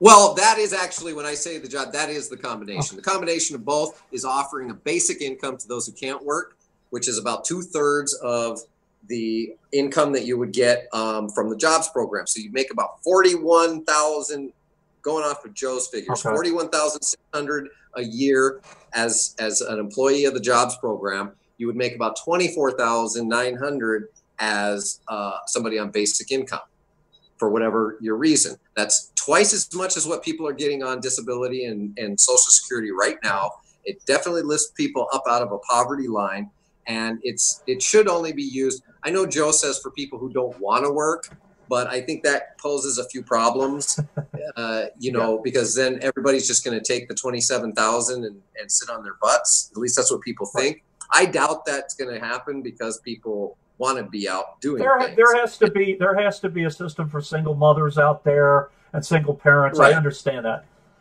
Right. So it's not just anybody who wants to sit on their butt gets money. By the way, I know there are some single mothers out there. It is a full-time job, and No, absolutely, no. That goes without being said. Just the fact that, you know, people, there's a moral and ethical issue with just handing people money. Right. Our society believes that it's a reward system. You do something, you get rewarded for it in kind, and then you can go and support yourself. So I do believe we need to look at least with the basic income portion of it, people qualifying for those things and you know, meeting certain guidelines, that you don't just make it a choice. They have to meet some guideline. Right. Because the idea of the jobs program over UBI is that just flooding cash into the system doesn't fix the problem of unemployment. It doesn't fix the problem of low productivity for small businesses, you know. And what happens when people have an extra $1,000 in their pocket? And that's time that they decide not to go to work. So businesses therefore suffer. We need to have a productive society. We cannot just have people all sitting around. Right. Ants don't get their stuff done by sitting around. We have to get out and do stuff in order for everybody to have the things they need or want and desire to have a happy life. I mean, you want to have a TV, people got to go work. You want to have internet, people have to work on it. They have to build it. So if we want to have, you know, a thriving society, ever moving forward, evolving with innovations and technology, then people have to actually do stuff. But nobody should have to work 50, 60, 2 jobs, 3 jobs, just to be poor. Right. Because that's what people are doing. One of the guys that's on my campaign works for the school system. It's a good job, got good benefits. He still doesn't make enough money. He does moonlighting for Express, a temp service. Right. And he's using an app so that when he shops at Walmart, by the way, I slap him every time he wants to because I hate Walmart. But we also understand why do people shop there, even if they hate it. Because it's $1 less per item practically than going to Hy-Vee or going to a Target. Not only that, it's convenient because they're 24-hour stores. Well, but it really does boil down to the point that, you know, you can save more money. And so he has this app that he buys things, and he's showing me, hey, it's a pretty good app. Look, I got $10 saved up so far. This is somebody who works a full-time, not government, but, you know, city job, and then moonlights here and there, and he's so thrilled to save $10 because that's how much of a struggle it is for people. I mean, he should be having money reserved away so he can buy things and enjoy his life, not worrying about saving up pennies so that he could buy an extra bag of chips or something. Right. But that's, and you know, the people that were thanking Trump for the $50 extra a month so they could pay for their Shopco or their Costco membership because of the new tax break. You know, is that how small our minds have gotten in where we can advance and take care of each other as people, that you think it's a moral triumph to get an extra $50 a month in your paycheck? In all honesty, Because the healthcare costs are going to go up on you, or something's going to go. Everything. If that's why you're voting for Trump, no. Yeah, everything balances out. That's where the ridiculousness comes from. Which, speaking of the Medicare costs and things like that, is, you know, that leads us into how the jobs program is coupled with Medicare for All to release the tension from people on Social Security, people who are being marketed to enter into reverse mortgages so that the insurance companies and medical industry or health industry can suck them of every bit of reserves they have on this planet before they die, so they don't even have anything to give their kids or grandkids. Right. Well, that's another. There's a couple other things with the Medicare for All, and I did do a little bit of research, and I did see that people do say that Medicare is generally a good program and better than typical. And by the way, I'm on the Federal Employee Health Benefit Program, and yeah, it's a good program, but I went from 2 years ago paying $200 a month to $500 a month for Self Plus One. But that's as far as the Medicare goes, what my fear is, if you flood a system with that many people, will it dilute the services? Well, you know, you can't just flood the market with a bunch of cash, or you're going to create inflation. Right. You have to, you know, that's why they always say $1 trillion over 10 years, because they can't just throw $1 trillion at it right now. It'll just throw everything out of whack. Like it was explained to me, the economy, you know, water overflowing out of the ridge, and taxes is part of the drain, where you let the taxes out so you don't reach inflation where everything's overflowing. But you're right. You're absolutely right that those things have to be throttled. They have to be taken into consideration. And you can't just, like, all of a sudden everybody wakes up one day and go, oh, Medicare for All, let's go to the doctor. And compulsory health care, on top of the fact that you're barely scraping by, you're getting fined for not being able to afford health care. Come on. That was... Look, I have a problem with the insurance industry, period. Okay, when I have two vehicles and I'm only the single driver, and they make me pay for both vehicles when I can only drive one at a time, right, that is a serious issue. That is, I mean, it doesn't seem like one, but it's another way that companies and businesses screw you, because it's a mandated thing. You have to have insurance. You can't just go without insurance in your car. You're breaking the law. Or you have your 16-year-old kid. As soon as they hit driving age, that person has to be insured, no matter whether or not they have a license, whether or not they're driving. Period. Yeah, because they're going to steal your keys and they're going to go take your car, and right, you know, and you have no. Here's the other part of the other thing that I don't like about insurance is that, well, because it's profit based, you know, it's not a pool that sits there. That's what insurance should be. It should be a nonprofit system where people put money into a pool for just in case. And when that pool is funded enough, then people don't need to pay until, you know, right. I mean, it's just ridiculous, because you can pay 10 years straight for car insurance and never have an accident, and all that money's gone. Right. Every bit of it, just in case. And there's no sense of return. But if you were to get in an accident, there's all this. The problem is that it's consistently based on a profit system where, you know, the money is always leaving. The money we're putting in, it's always leaving. It's not going into payouts. It's going into people's pockets as well as payouts. So that's kind of why I don't like the insurance industry as a whole. But and speaking of payouts, I do want to get back to the whole. I know you asked about where I was going with election reform. Now let's talk about campaign finance, which is a friggin' mess. And I know you say that you listen. Money is a money is a fact of life. Money is money was created to barter with and encourage work, you have to work to get this money to do this thing. Right. Yeah, but you need it to run your campaign. And by the way, feel free to at the end to any websites or anything, just feel free. But my point is that this whole system is skewed.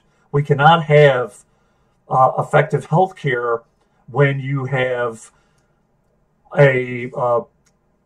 someone, basically a congressman or a governor in West Virginia who's related. Well, we have Joe Manchin, his daughter basically runs Milan. Or you have people who are coal magnates, or Trump who has his real estate businesses, or whatever, or people getting paid here and there through lobbying. And at the same time, you have these grassroots candidates scraping by, and eventually, maybe they just, in the name of trying to get things done, finally give up and start taking money. Taking the money. And from what I know, it generally happens at the state level. Generally, but Long Island, forget about it. Yeah. Well, I'll tell you what. Joe Firestone has like the best solution, immediate solution for getting money out of politics.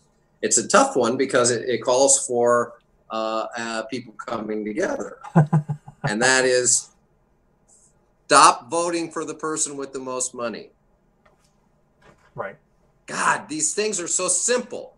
If we would stop rewarding the person who's pulling in all the money, and then it would be a race to the bottom of cash. Right. People would be saying, oh, shit, they're only voting for people with the least amount of money. Then they would be forced to go out there and start knocking on doors. Now you're shooting the moon and trying to only... Right.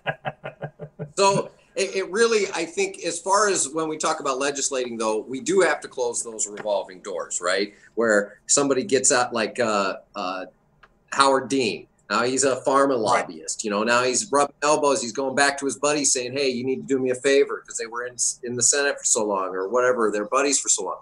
That needs to stop. Enough for nothing. Trump having his cabinet sign that agreement that they wouldn't be they wouldn't lobby. Curious to know, all those guys that he's fired, how many are lobbying right now? I honestly don't know. I'd have to look into it. I don't know. That would be interesting. I mean, coming from such a mixed up bunch, it's kind of hard to tell. But it does need to be addressed. The reason I throw out Joe's fantasy is because it's still going to take some time to overturn Citizens United, even if we have a full force.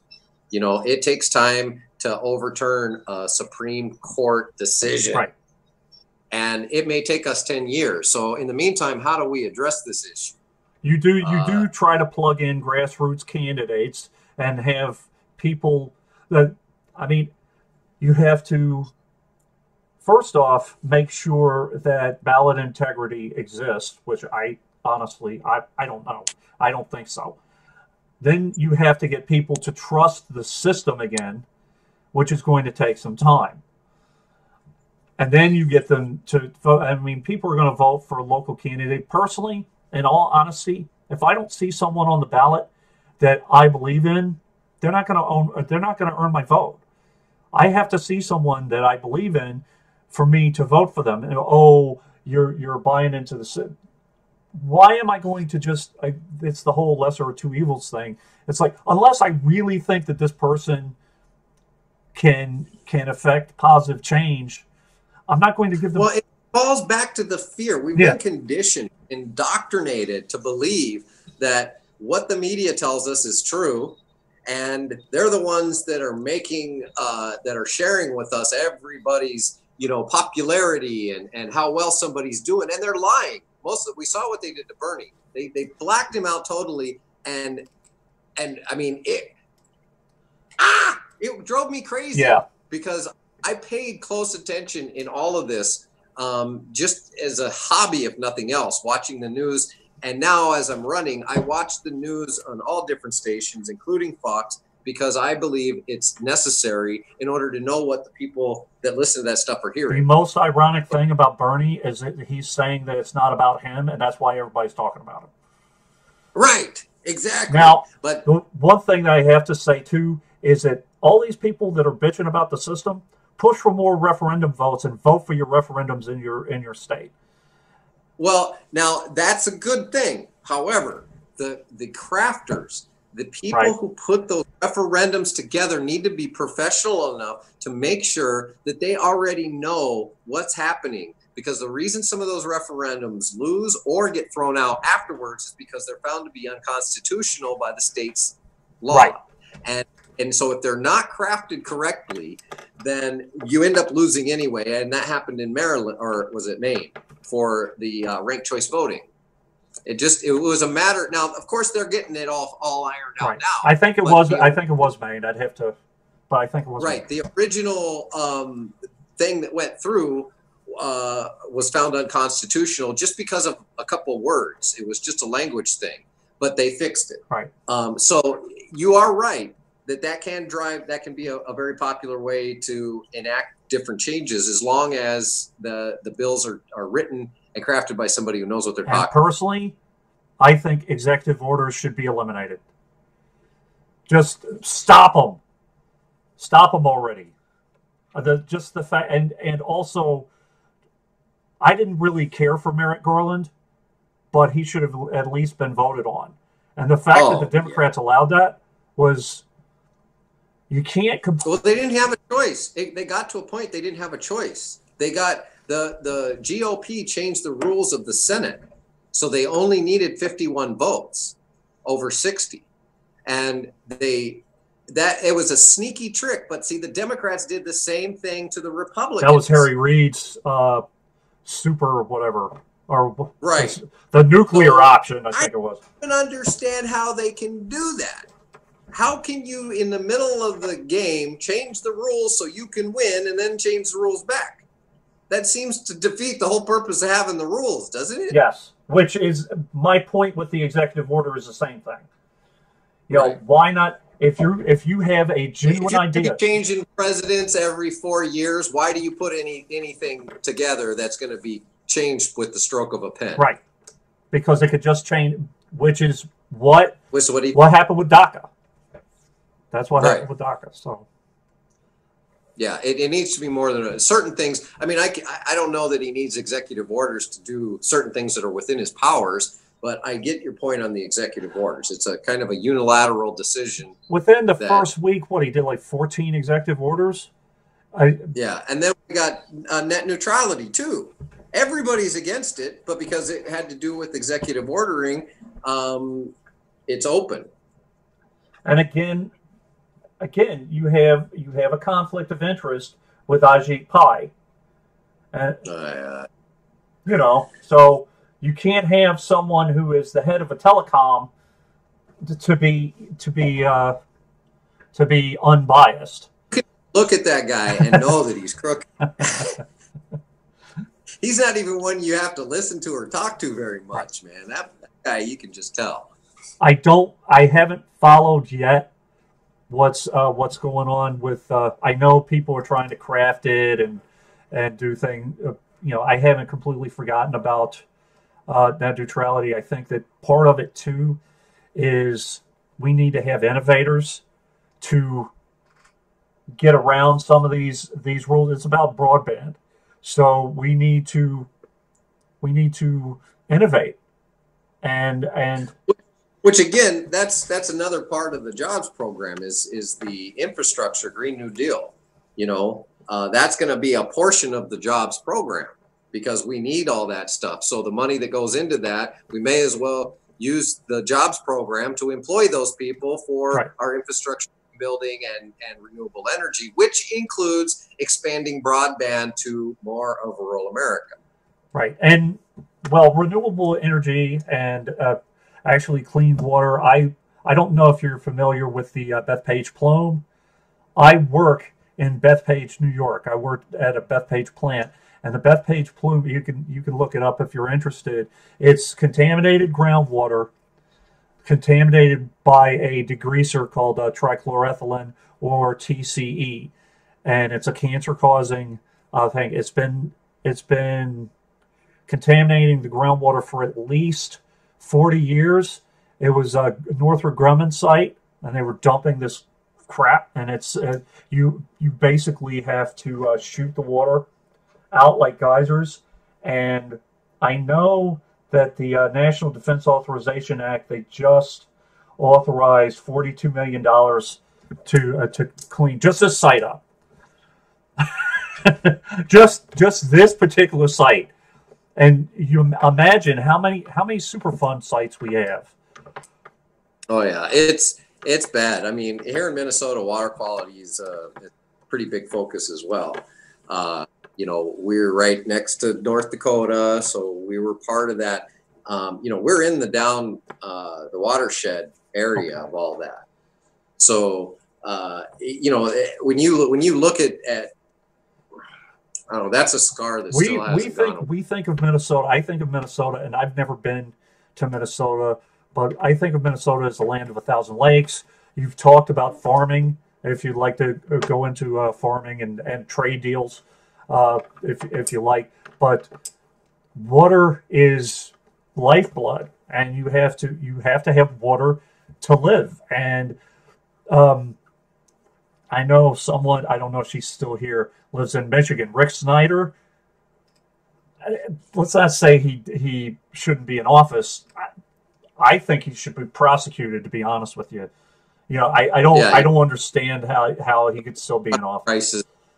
The Flint water crisis is something that I can't even imagine what this is. Total neglect. 3 years. 3 years we have been dealing with. But come on, we're giving them Nestle water, so it's okay. Which is another thing. Nestle, you know, boasting record profits, and there was an article out showing them where they get their water that they purify for basically nothing. It's a natural resource they're pulling this, and they're stuffing it in bottles, record profits, and there's people. Yeah, it is unconscionable. And on top of that, there's somebody, I don't know if he's in chat now. He talks about it all the time. There's a law in California where you cannot provide water until all the bottled water has been exhausted. And who does that profit? You know, and you know what? Because I used to live in California, I bet that has to do with drought. I bet you that has to do with drought, because when I worked in the nightclubs there at a dance club, I remember on a few seasons we shut the urinals off and put ice in. So that was just one of the contributions we could make, you know, to save water in our company, was instead of letting them flush the toilet or whatever, we just put ice in there. So it was one of my jobs to always put ice in there. So I wonder if that didn't have something to do with the severe drought. Maybe. Because that's probably kind of a ridiculous thing, you know. And they're probably saying, hey, listen, before you turn on your tap, let's make sure we don't have any bottles of water around here first. Right. Or, you know, I believe it's in Oregon where collecting rainwater is illegal. What? Yeah. There was somebody who was arrested for collecting rainwater. On your own home? Yep. In your own property. That's ridiculous. How the heck can you tell me I can't put a bucket and catch rain?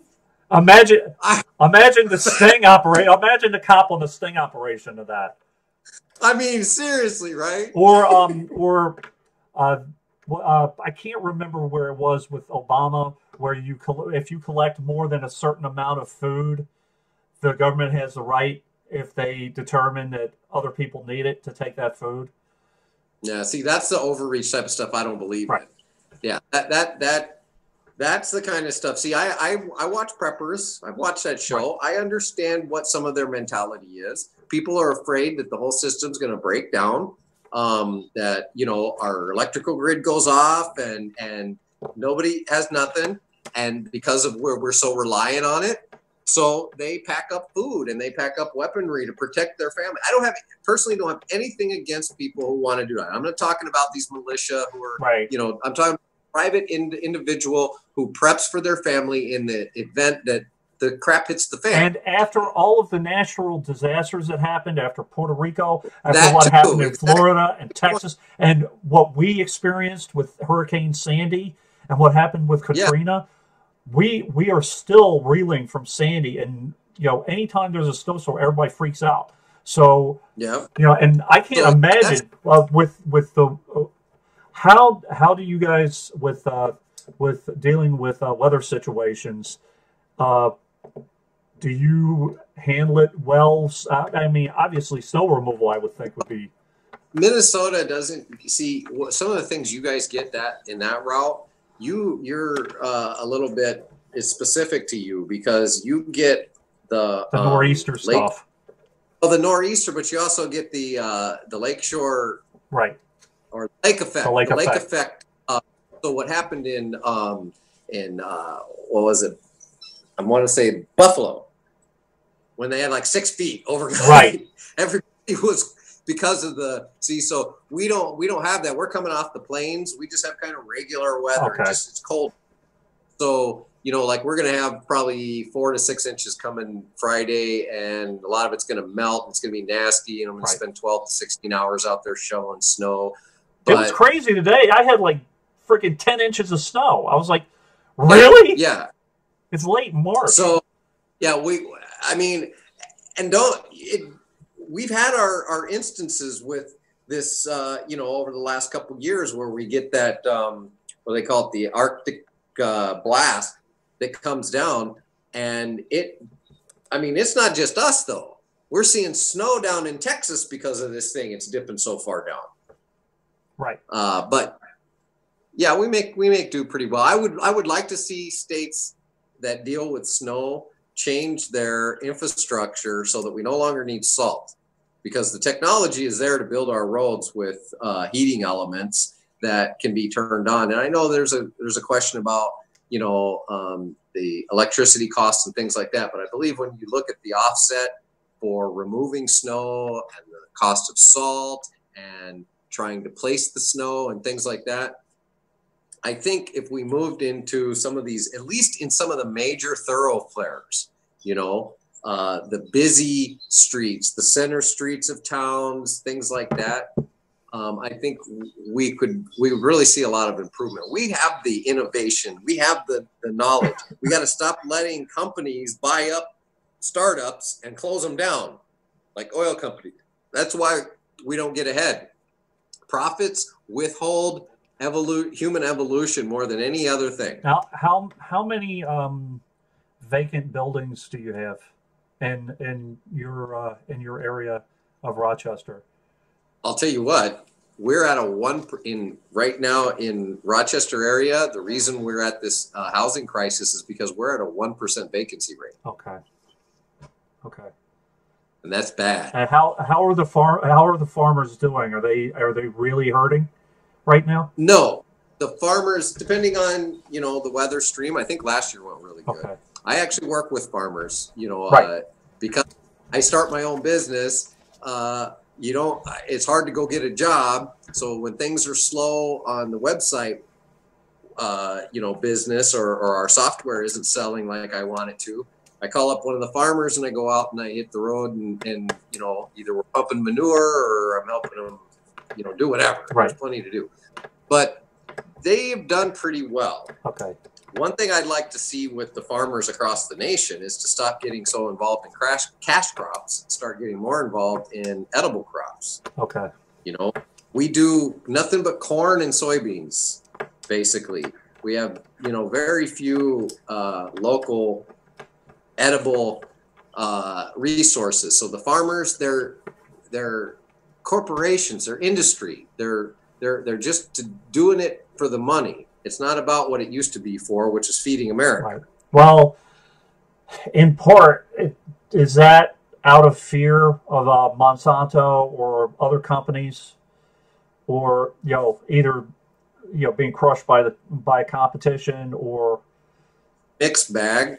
It's a mixed bag. It really is, because we got small farmers who make it good and they're okay, and they don't really care about Monsanto. They don't care. They're fine using whatever it takes to get their money. I'm very curious to see where Monsanto, the merger with Bayer goes, because Monsanto and merging with Bayer, and you talk about antitrust. I mean, companies are getting ridiculously larger and larger. Yeah. I mean, where is the honestly?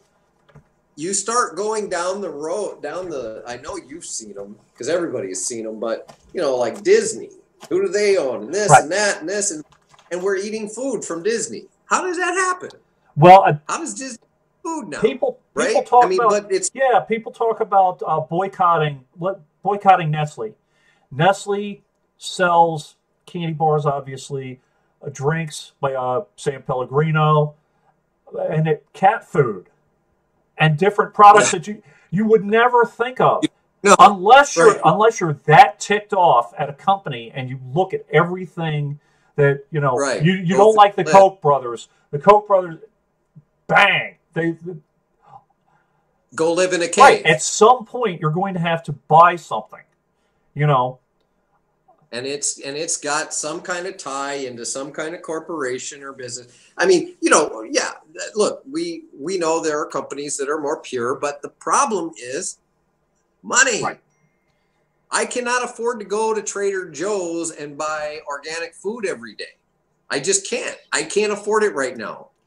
And I know if I can't afford it, neither can 50% of the population that I know. And unfortunately, working for the place that I work for, I support Amazon no matter what I do. Whether I buy from them or not buy from them, we ship Amazon.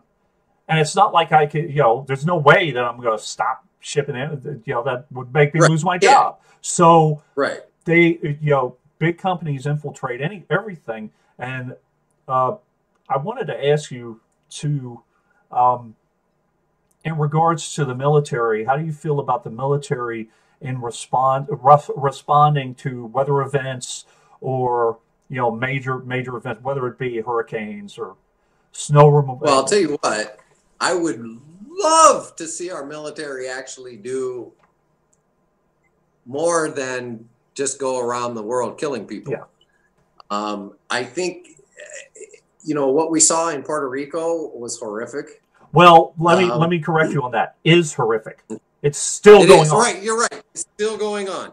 So how we can have so much, and believe me, this is a confusing aspect, because in the Iraq War, Halliburton contracted out most of what the military used to do for themselves. I thought that was the whole idea of the military, was that it was a self-sufficient, sustaining apparatus that could go in, create a hospital, create living quarters, create this, get fresh water, start pumping water. They got the purifications. It's a whole unit. It's a whole military unit that's just there for water purification to make sure everybody has water to drink. Why is it that we can't use those kind of resources when we need them here in the United States and even in lands across? Right. Because we have contracted out the military. And if we contract out the military, then why not just hire the contractors? And how do you feel about the CIA running for all these Democratic seats? I mentioned that at the forum, because I would, the guy sitting next to me, he's just all about, he in the military this, and when I was serving in the military, don't forget I was serving in the military. Every question nearly, it's always about him and the military. And I get it. I appreciate the fact that when 9/11 happened and you were a young boy or a young man, you decided as soon as 9/11 hit that the first thing you needed to do was enlist because you wanted to go to war. I get that.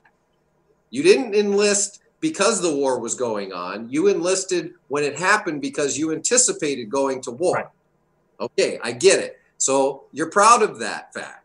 But we need to get military people out of positions of leadership for public policy, because all they keep doing is sending us back into war and spending all of the resources that we have fighting wars that aren't our own. Right. And that's kind of where and by the way, and the CIA people, that freaks me out. Yeah. Why do they want to get so involved in policy making? Which is the same. Why is it? It's the same reason why they're putting Homeland Security in charge of, right, and Democrats to boot. Yeah. What is it? What that doesn't add up to me, because that's I thought that was Republican stuff. I thought they were the ones that were all military in the state and all that stuff. So it raises a very weary question in my mind as to what their motivation is. And please don't get me wrong. I'm not saying that you should or shouldn't run just because you're in the military. I'm just saying that. Exactly. Yeah. No, we're just talking about an influx, a huge influx. Right. It's been noticeable. Why are all these CIA agents now thinking, I'm going to run for office? Is it because they actually see there's a problem? I mean, the CIA is a pretty crafty organization, to say the least. And to see them wanting to step into the public light, they're usually in the shadows. To see them want to step into the public light and start enacting policy, it starts to scare me a little bit. It does. Right. And who knows the reason? Maybe they're trying to torpedo policy. Maybe, but why go into all of that? It just begs the question. Right. Now one final thing, and then I'll let you have the floor, whatever you want to say. How do we get past sidism? How do we get to where we get past our blocks, where we have trigger words, basically. Anytime anybody talks about gun violence and bipolars, it perks my ears up. It's like, why do you automatically say that? But I have to listen to them. Or, the male versus female, black versus white, Democrats versus Republicans, progressives versus... Why does it have to be a versus? Why can't we look at the common problem and work on it? Because people in power, I think people are becoming synthesized. I don't like the word woke. I really don't. I think because it's a permanent thing and it makes it look like we're better than others. People are becoming sensitized. Once you hit a certain pain threshold, you go, ow, that hurts, where you didn't notice it before.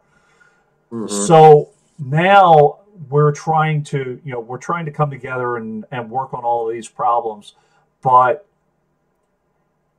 a lot of people that I'm talking to have the same ideas, but they're going about it in different methods, or it's just different methodology. People are getting into team mentality and all that. How do we get past all that garbage? Okay, if everybody just agrees with what I have to say, then it'll all be good. You're a Democrat. Yeah. I'm just kidding. So you're right. It is, and this is just a common. See, my study was in psychology in college. It's really, that's my art. That's my forte. That's one of the reasons I'm in this. I love people. I understand people. And one of the things we have to realize is that no person has an unbiased thought. You can be you can have objective thoughts, but each and every one of us is biased to our own brain. We're trapped in here. No matter how you want to get out of it, you can try to meditate, but you're still trapped in there. And we have a tendency to want to compare rather than identify. See, my plight is harder than yours because of this reason. Comparing pain. Right. But here is the important thing. And I'm going to use race because that's really one of the easiest ones to make this analogy with, okay? White people will say, I got black friends, or I'm not racist for this, or and they try, and what they end up doing is they actually marginalize the struggle of black people more, saying, I don't see race. Bullshit. That's impossible. You see color, I see color. When you stop at a stoplight, it's because you just guessed. No, that's a ridiculous argument, and it takes away from the actual struggle that people of color have been having. So I believe the answer to that question is so multidimensional and it's difficult, but people just have to step out of their own world, their own bubble. We keep hearing it, and I know it sounds cliche, but I don't block people on social media. And here's why. I don't like it because it immediately shuts somebody out forever. Right. I do block corporate accounts, corporations, McDonald's, things like that. When I see their ads and it bugs me, I mute them or whatever, because I'm not really interested in them. I block dirty bots and stuff like that. Stuff that trolls. I just made a commitment. I don't mute or block anybody, like on Twitter, for instance. And the reason that is because Bernie said it best. We have to listen to everybody to challenge our own beliefs. Right. How do you know you even believe what you believe until you've been challenged with it by somebody else's belief? You don't. So the only way to get to a place where you can feel as if, you're sturdy in what you believe in is by examining everybody else's approaches and what their struggles are. I will never understand what it's like to be a black man in the United States. I'm not white. I'm half Filipino and Syrian and Dutch, but I'm still not black. So I can't pretend to know what that struggle is about. But what I can do is I can open my ears and I can listen to that person of color or that black person tell me, here's what I've been going through. Here's what I've experienced. And then I can be decent enough that when they say those things, that I can say, oh, I get it. Not, what happened to me? Right. Because then we start that comparison thing again. Is that I say, I get what you're saying. I haven't been through that, but I've experienced things similar, and I can understand why you feel the way you feel. That is the most important part, is reaching into people and saying, I understand why you feel that way. Now listen, and we've done it quite a few times in this conversation. I don't necessarily agree with you or this person or that person, but I try to understand where they're coming from. My fiance is a traditional Catholic in the Philippines. Philippines has Catholic or Methodist, and it's kind of a mixed bag. But just like in Mexico, there's a huge Catholic population. It's considered like the national religion or whatever. Well, I'm not religious anymore. I was in the ministry when I was my early 20s, and I grew up. And I don't have anybody anything against anybody who believes in God or wants to, worship in their own way. But I'm marrying this person, and I'm not converting to Catholicism. She wants to know why I don't like holidays. She wants to know if I'll celebrate Christmas with her. Right. Well, of course I will, even though I know it's a sham, and then it was brought about by the Catholic Church to gain parishioners from pagan followers of the Roman Catholic, the Roman. I know all that. Of course, I'll sit down with you and your family and accept a gift because it's your tradition. I understand why you do. Right. Even though I totally don't agree with it. And you're not going to mention all that at Christmas dinner. No, I'm not. Exactly. I'm not going to get in an argument about it. I'm just going to go there and just keep my peace. And if somebody asks me, then, we might have a conversation. But I'm not going to go in there, you guys are all heathens, get out of here. Because that's not it's not about that to them. To them, it's not even about Jesus. Maybe they're even further removed from what it should be. And that's even closer to where I want to be, which is it's not a religious thing. It's a family get together thing. It's a reason to get together and appreciate each other, whatever reason they put behind it.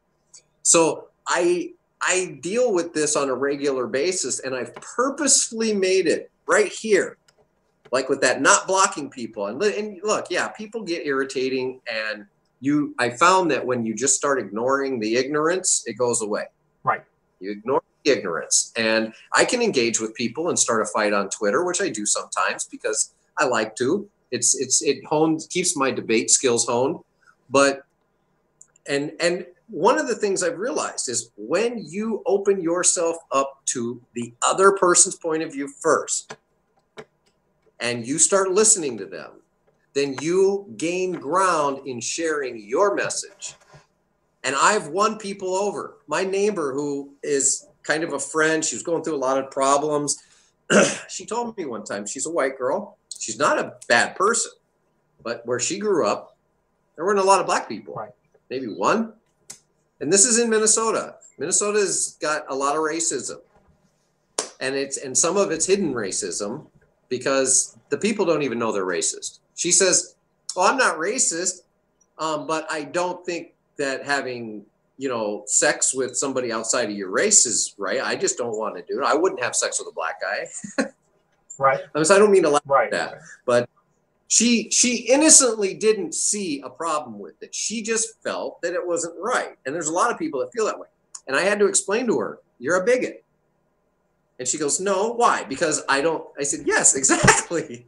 The fact that you recognize somebody's color as a means to separate you from them and to make them a different human being is bigotry. And in your case, you're exhibiting racism. And after a few discussions, of course, I was helping her with other things, going through issues with her mom and stuff. I can honestly say she got over that. She realized how shitty it was for her to even think that way. And she never realized, and it started coming up because she started a new job at the Goodwill, and she was working with a black guy, and she never really worked with a black guy. She was a housewife for so long. And he was really cool, and, and she would joke with him. And she after talking to me, she said that she told him, "Hey, Tony, I want you to do me a favor. Can you just teach me how white I am?" And it was because of our discussions about opening herself up to try. I said, if you want to know if you're racist, and Tony is a good guy, he's a joker, he gets you, then tell him that you don't know how white you are. You don't understand. And you don't even understand part of what his plight is in life, just being a black man, period. Right. And so I mean, it's a very lengthy and psychological. Well, look, to your prop, to your question. Using that, I'm from Petersburg, Virginia, so yeah. And I never thought of Minnesota as even possibly having racism. So just you telling me that, I'm like, okay, that makes it. But the thing is, you kind of obviously, I will never be certain things. It's not going to happen. I'm not going to be black or Chinese or without surgery a woman. It's not, it's just not going to happen. So I'm not going to understand that that position, but I can listen and understand feelings. This isn't about division or uniting anymore. This is about survival. In all honesty, that's right. We're trying to survive. And there are, listen, I don't want to get into, again, I don't want to get into eugenics and all that, but we want to have a good life, and we want to survive, and we want our kids to survive and have a good life. And in order to do that, you may not even like me, I may not even like you. I think we're cool so far. Hi, Johnny, how you doing? Yeah. But even if I can't stand somebody, if that guy's going to help me do something, again, we've been at it. It's that common goal. You step away from it and you say, "Let's get this done," and then go back. It's in management. It's in politics. It's all about dividing people based on demographics and I feel all about the wedge. I feel that listen, there are some legitimate issues in regards to gun rights, but you have to step away from it, step away from the emotion of it, and look at it in a logical way. And you may not even agree with me on it, or I may not agree with you, but step away from it. if I'm angry with someone's tweet, best way to handle it is step away from it for a few minutes, look at it, and go, either he's an idiot, or he has something that I have to respond to, or just leave it be. But if this person is saying something, how does responding to that help me connect with either him or someone else? Right. Well, and that's a good point, because here's one of the things that I had to get on somebody that used to be on my campaign that isn't anymore, Okay. is having debates about things online. Right. Oh, candidates shouldn't be online doing this and that. You know, Donald Trump. Screw that. Donald Trump did not ruin Twitter.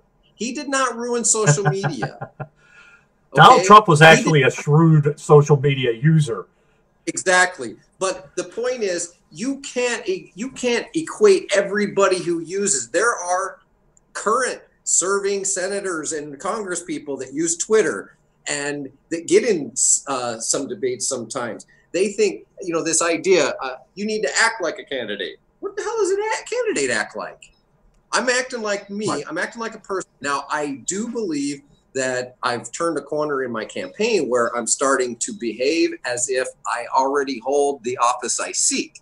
But that's a strategy, a mental strategy for me to behave as if I'm already there. January 3rd, sworn in, and these are the things I'm doing. That gives me a sense of confidence. But and not only that, it gives you a plan that you can tell people, this is what I'm doing.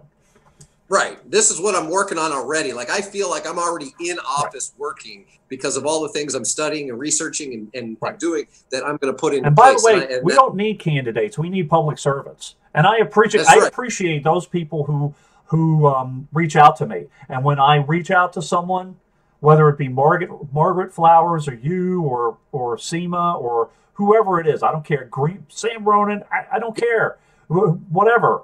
Republican, Democrat, Green, Independent, Democratic Socialist, Libertarian. If they have something on the table that I can work with, talk to me. That is really what it's all about. Yeah. You know, I think we're seeing our younger generation and the perennials like us who believe this way altogether, that it's not about parties, it's about people, it's about the candidate, you know, the person who wants to be that public servant and what they stand for. It doesn't matter what label they wear.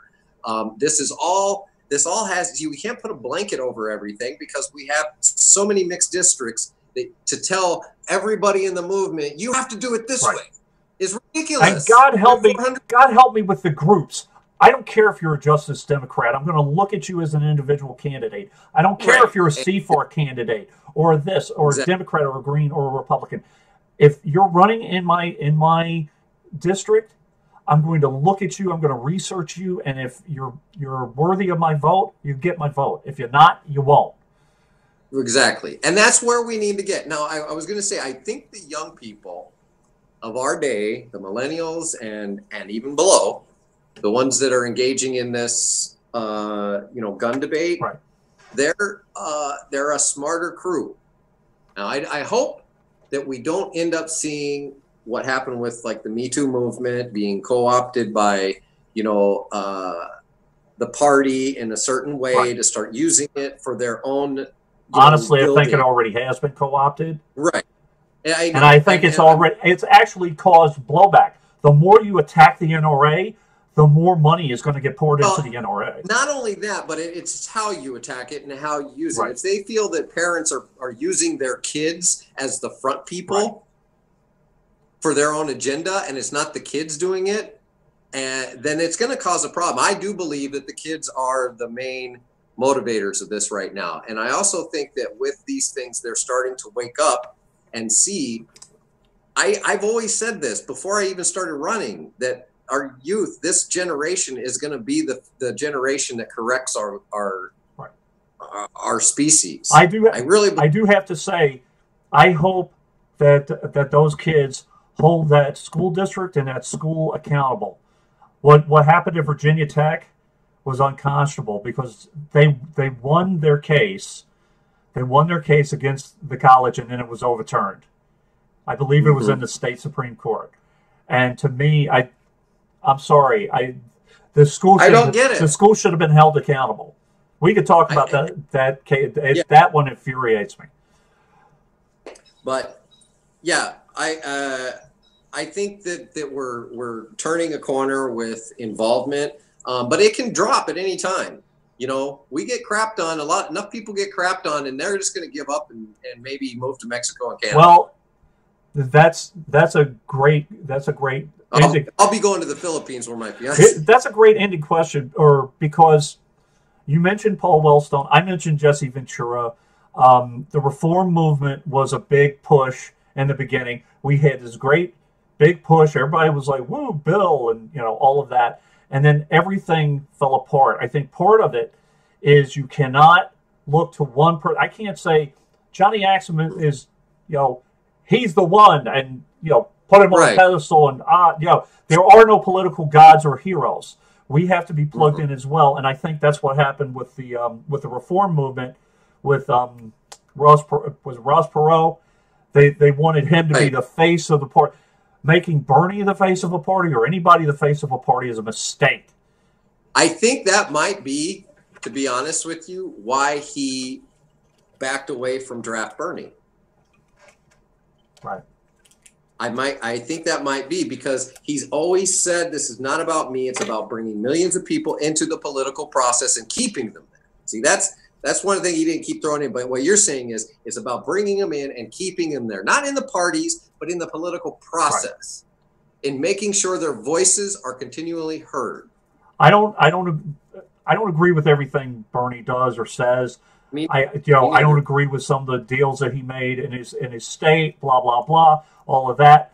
And I don't like the fact that people are grouped together and called Burners or Bernie Bros. I've never heard anybody called a Bernie sister, by the way. But Sandernistas or Bernie babes. Oh, that's what they are? Okay. Yeah, but that's what they are. I belong to two of the groups. This whole grouping of people, you must be this. Right. People are trying, and I love my name, by the way, Independent Outsider. I try to see it from all sides. I really, really do. Right. Right. It's a catchy name, and it makes sense. I mean, I was talking about that whole thing with Newman in Illinois, is that she a Republican just won the Democratic primary in Illinois. Right. That's all there is to it. He's a Republican. And I said, how the party can dare to call me and other progressives outsiders when we're trying to uphold the principles of the platform, but they call someone like that a longtime buddy, is why the Democratic Party has lost its trust with the people. Well, it's a boys' club. It always has been, but it's becoming even more so. And the only way they've tried to rectify that is through identity politics. Oh yeah, that works. Yeah.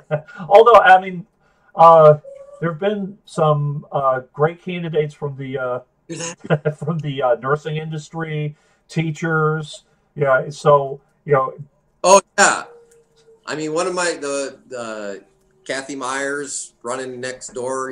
She's a little bit further than next door. She's not in the district right next to Minnesota. She's in the furthest east one, but yeah.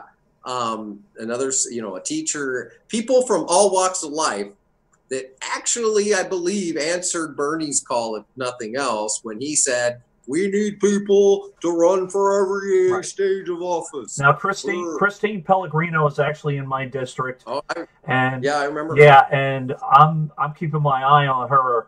I haven't seen anything crazy as of yet. The one thing about looking at politics is that it's boring, and it takes a lot of time. And you mentioned that the fact that it's time consuming. And by the way, becoming a candidate, you shouldn't your skills at filling out paperwork and raising money shouldn't be part of the qualifications. It should be what can you do as a public servant? Exactly. I hate that question. Because that's the last thing. We're all talking about getting money out of politics, especially anybody in the Democratic Party. And the first thing they ask you is, how much money do you think you can raise? And we watched Sima Hernandez on $4,000 run a Texas state campaign for senator and get 254,000 votes. You tell me you need money to get votes. You're full of it. And not only that, Seema, I hope you're listening because I'm giving you a shout out. Not only that, she ran while she was affected by a hurricane. Her car was destroyed.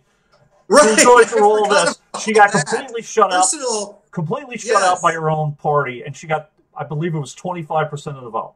So yeah, I like 246,000 better than 25%. It sounds like a lot more. Now, I don't know. But it's extremely positive showing of what our movements are starting to become, because $4,000. Imagine what she could have done with only 40 or 100 for a whole state. I mean, there's no doubt, as we talked about before, you need resources. You need literature. You need travel costs. Right. You need to buy some of your volunteers some pizza and stuff like that. I mean, there are costs involved with running a campaign, especially in a large district. Anybody living in Minnesota, he's buying the pizza. Yeah. And our district stretches across the whole bottom of the state. And then District 7 stretches like north and south, right. But it has Moorhead. They're really big districts. So to get to as many people as possible and not just focus on the cities, it takes gas money. You need to you don't necessarily need to hire people, but you do need to have something available if people want to come spend the night. It does take extra costs. It does not take millions. That's what the money goes for these high-powered consultants who are charging a bunch of money to these candidates and for television ads. And not only, how diverse is your district? It's everything. So you have to basically plug into everybody's needs. Farmers, Black Lives Matter, LGBTQ. I mean, we have everybody. We have the rural of the ruralist, to the reddest of the reddest, all the way to the bluest of the bluest. And I trust me, I know how this feels. You have to represent everybody. You can't. That's right. You can't pick and choose. I tell people that my job is not just to represent the people who elect me and vote for me.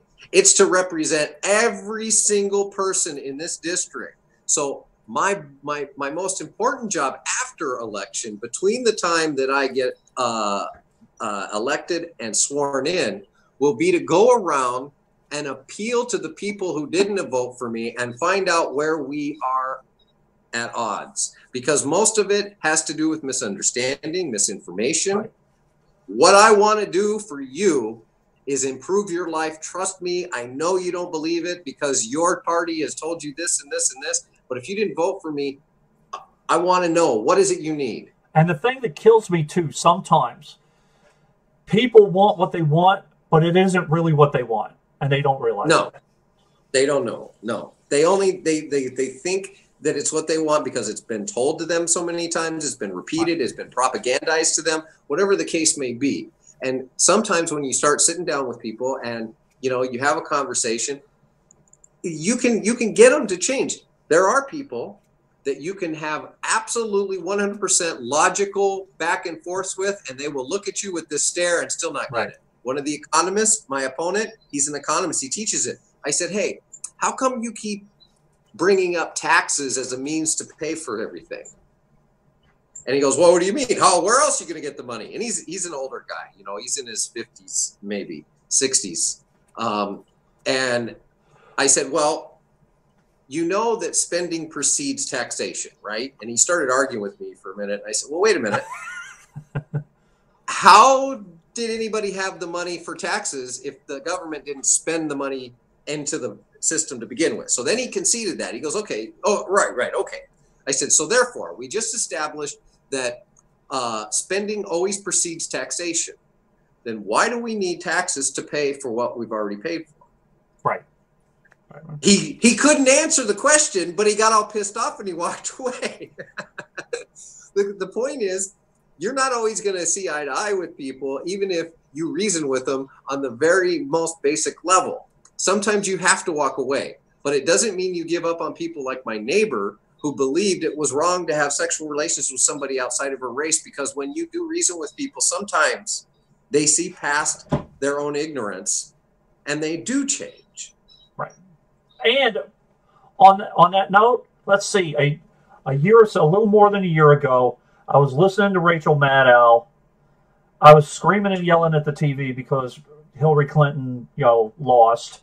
I was, listening to just MSNBC and the Young Turks and everything. And over time, my, your thinking changes as the information is presented to you. And if you really process it, you'll be like, oh, wait a minute. And that's when, because I saw you like defending Tulsi a couple of days ago. I was like, what? And I was getting like all excited because of the Tulsi bill. And I looked at the Tulsi bill a little bit more, and I'm like, okay, wait a minute. It's not as bad as I thought it was. I still don't agree with it. Right. And I'm not going to agree with Tulsi on everything too. I will admit that she's not the godsend either. I'm not one of these, oh, I'm Tulsi. I respect her. I've listened to her, and I believe she's one of our allies. And I won't, just like Bernie, I won't agree with her on everything, and I'll debate with her on certain things and maybe push her in directions that I think, and maybe I'll lose, maybe I'll win, but at least I know she's an ally. Right. And we're going to have differences. We're all, we all have biased thoughts. So I can't pretend to expect her to understand what I understand unless I'm given an opportunity for her to hear it. I understand politics a little bit because of the fact, because of the union position that I have and all of that. And by the way, I'm going to knock my unions a little bit. I hate the fact that unions, they're drawn to power. They're drawn to the incumbents, and it drives me crazy. Yeah. And the fact that unions are talking about backing Hillary Clinton again is, I'm sorry, it's insane to me. It really. You mean for 2020? Yeah. Are you kidding? I'm not kidding you. There are unions that are talking about. It's like, I don't know. Well, it doesn't make any sense. It doesn't make any sense to me. Even if they're drawn to power, it's like she's done. She lost to a reality show host, as Jamal Thomas. I mean, I just don't get that. Anyway, hey, I'm going to have to get going here pretty soon. But listen, it's been a blast. I appreciate you coming on. And you haven't. I mean, people like you getting candidates and other voices that are trying to educate people as to, because I'm not going to sit here and pretend like I know everything. I don't. I know that I don't know everything. But one thing that I live my life by is this quote from Henry Kaiser Permanente, groups out in California, right? He said, I am a success because I surround myself by people who are smarter than I am. Right. And I believe everyone is smarter than me in something. That's it. When you adopt that thinking and you realize that everything you do, the person you're talking about is smarter than you in something, even if they sound like the biggest dummy in the world, they know something you don't know. Right. And if you can try to tap into that and resource it, then you make progress. The only thing that I have to say to that is that if you sign agreements and you're signing contracts and you're saying that you're going to do this and you actually change your mind, you better have a damn good reason, or things must have changed, and you have to explain that. And we have to call it out. At least, I mean, with what we have in technology and social media and everything like that, there's no excuse for leaders not to explain to their constituency what they're doing on a regular basis. And if they've gone against, I mean, I don't want to say against, but if maybe they've adopted a different bill that is a little bit short of what we kind of expect, but they have a reason for it, because they knew the reality is, look, we're not going to get $20 an hour. We started there, but we got 15. You know, that's right. So, I mean, those kind of explanations to at least allow their constituency to understand they are working. Right. They're not just sitting back folding to everything. They're fighting for things, but they're willing to compromise to at least see that progress when it needs to be. Not necessarily compromise, negotiate, compromise, and also again, it's like it depends on the reason too. Perfect example of correcting somebody but that is true because I agree with you. It's not compromise because we don't want to compromise our principles. Correct. We want to negotiate toward a goal that will help us reach our principles. Incrementalism is compromise. Yes. It's like, okay, well, you know, I know they want this, but because I have these interests here and these interests, I'll give them this. Maybe this will, no. The ACA, it's the ACA. The ACA was the biggest debacle. I don't care who you are, and I know it saved some people's lives, but that's only because of those provisions. It destroyed lives for other people. Okay. Well, Johnny Akzam, running for the 1st Congressional District. Give me every single website that you could think of that will promote your cause. Well, if you're going to be spelling my name on the video, then it should be easy because that's my website. Yeah. If you forget, just remember johnnyprogress.com. Right. Because that redirects to my website, and I bought that because we're actually going to be trying to put together, I need to get some young talented artists to put together a comic strip. Okay. And it's going to be a funny kind of right. Come to save the day with political policy. The youth movement, what you're doing with the youth movement and the future neighbors, people coming together, kids coming together and thinking up of ideas on their own. You know, check out his website, check out his videos on future neighbors. And share $5 if you can. I mean, I hate asking people for money. It's one of the worst things that I ever do. I'd rather work for every dime I get. Always been that way.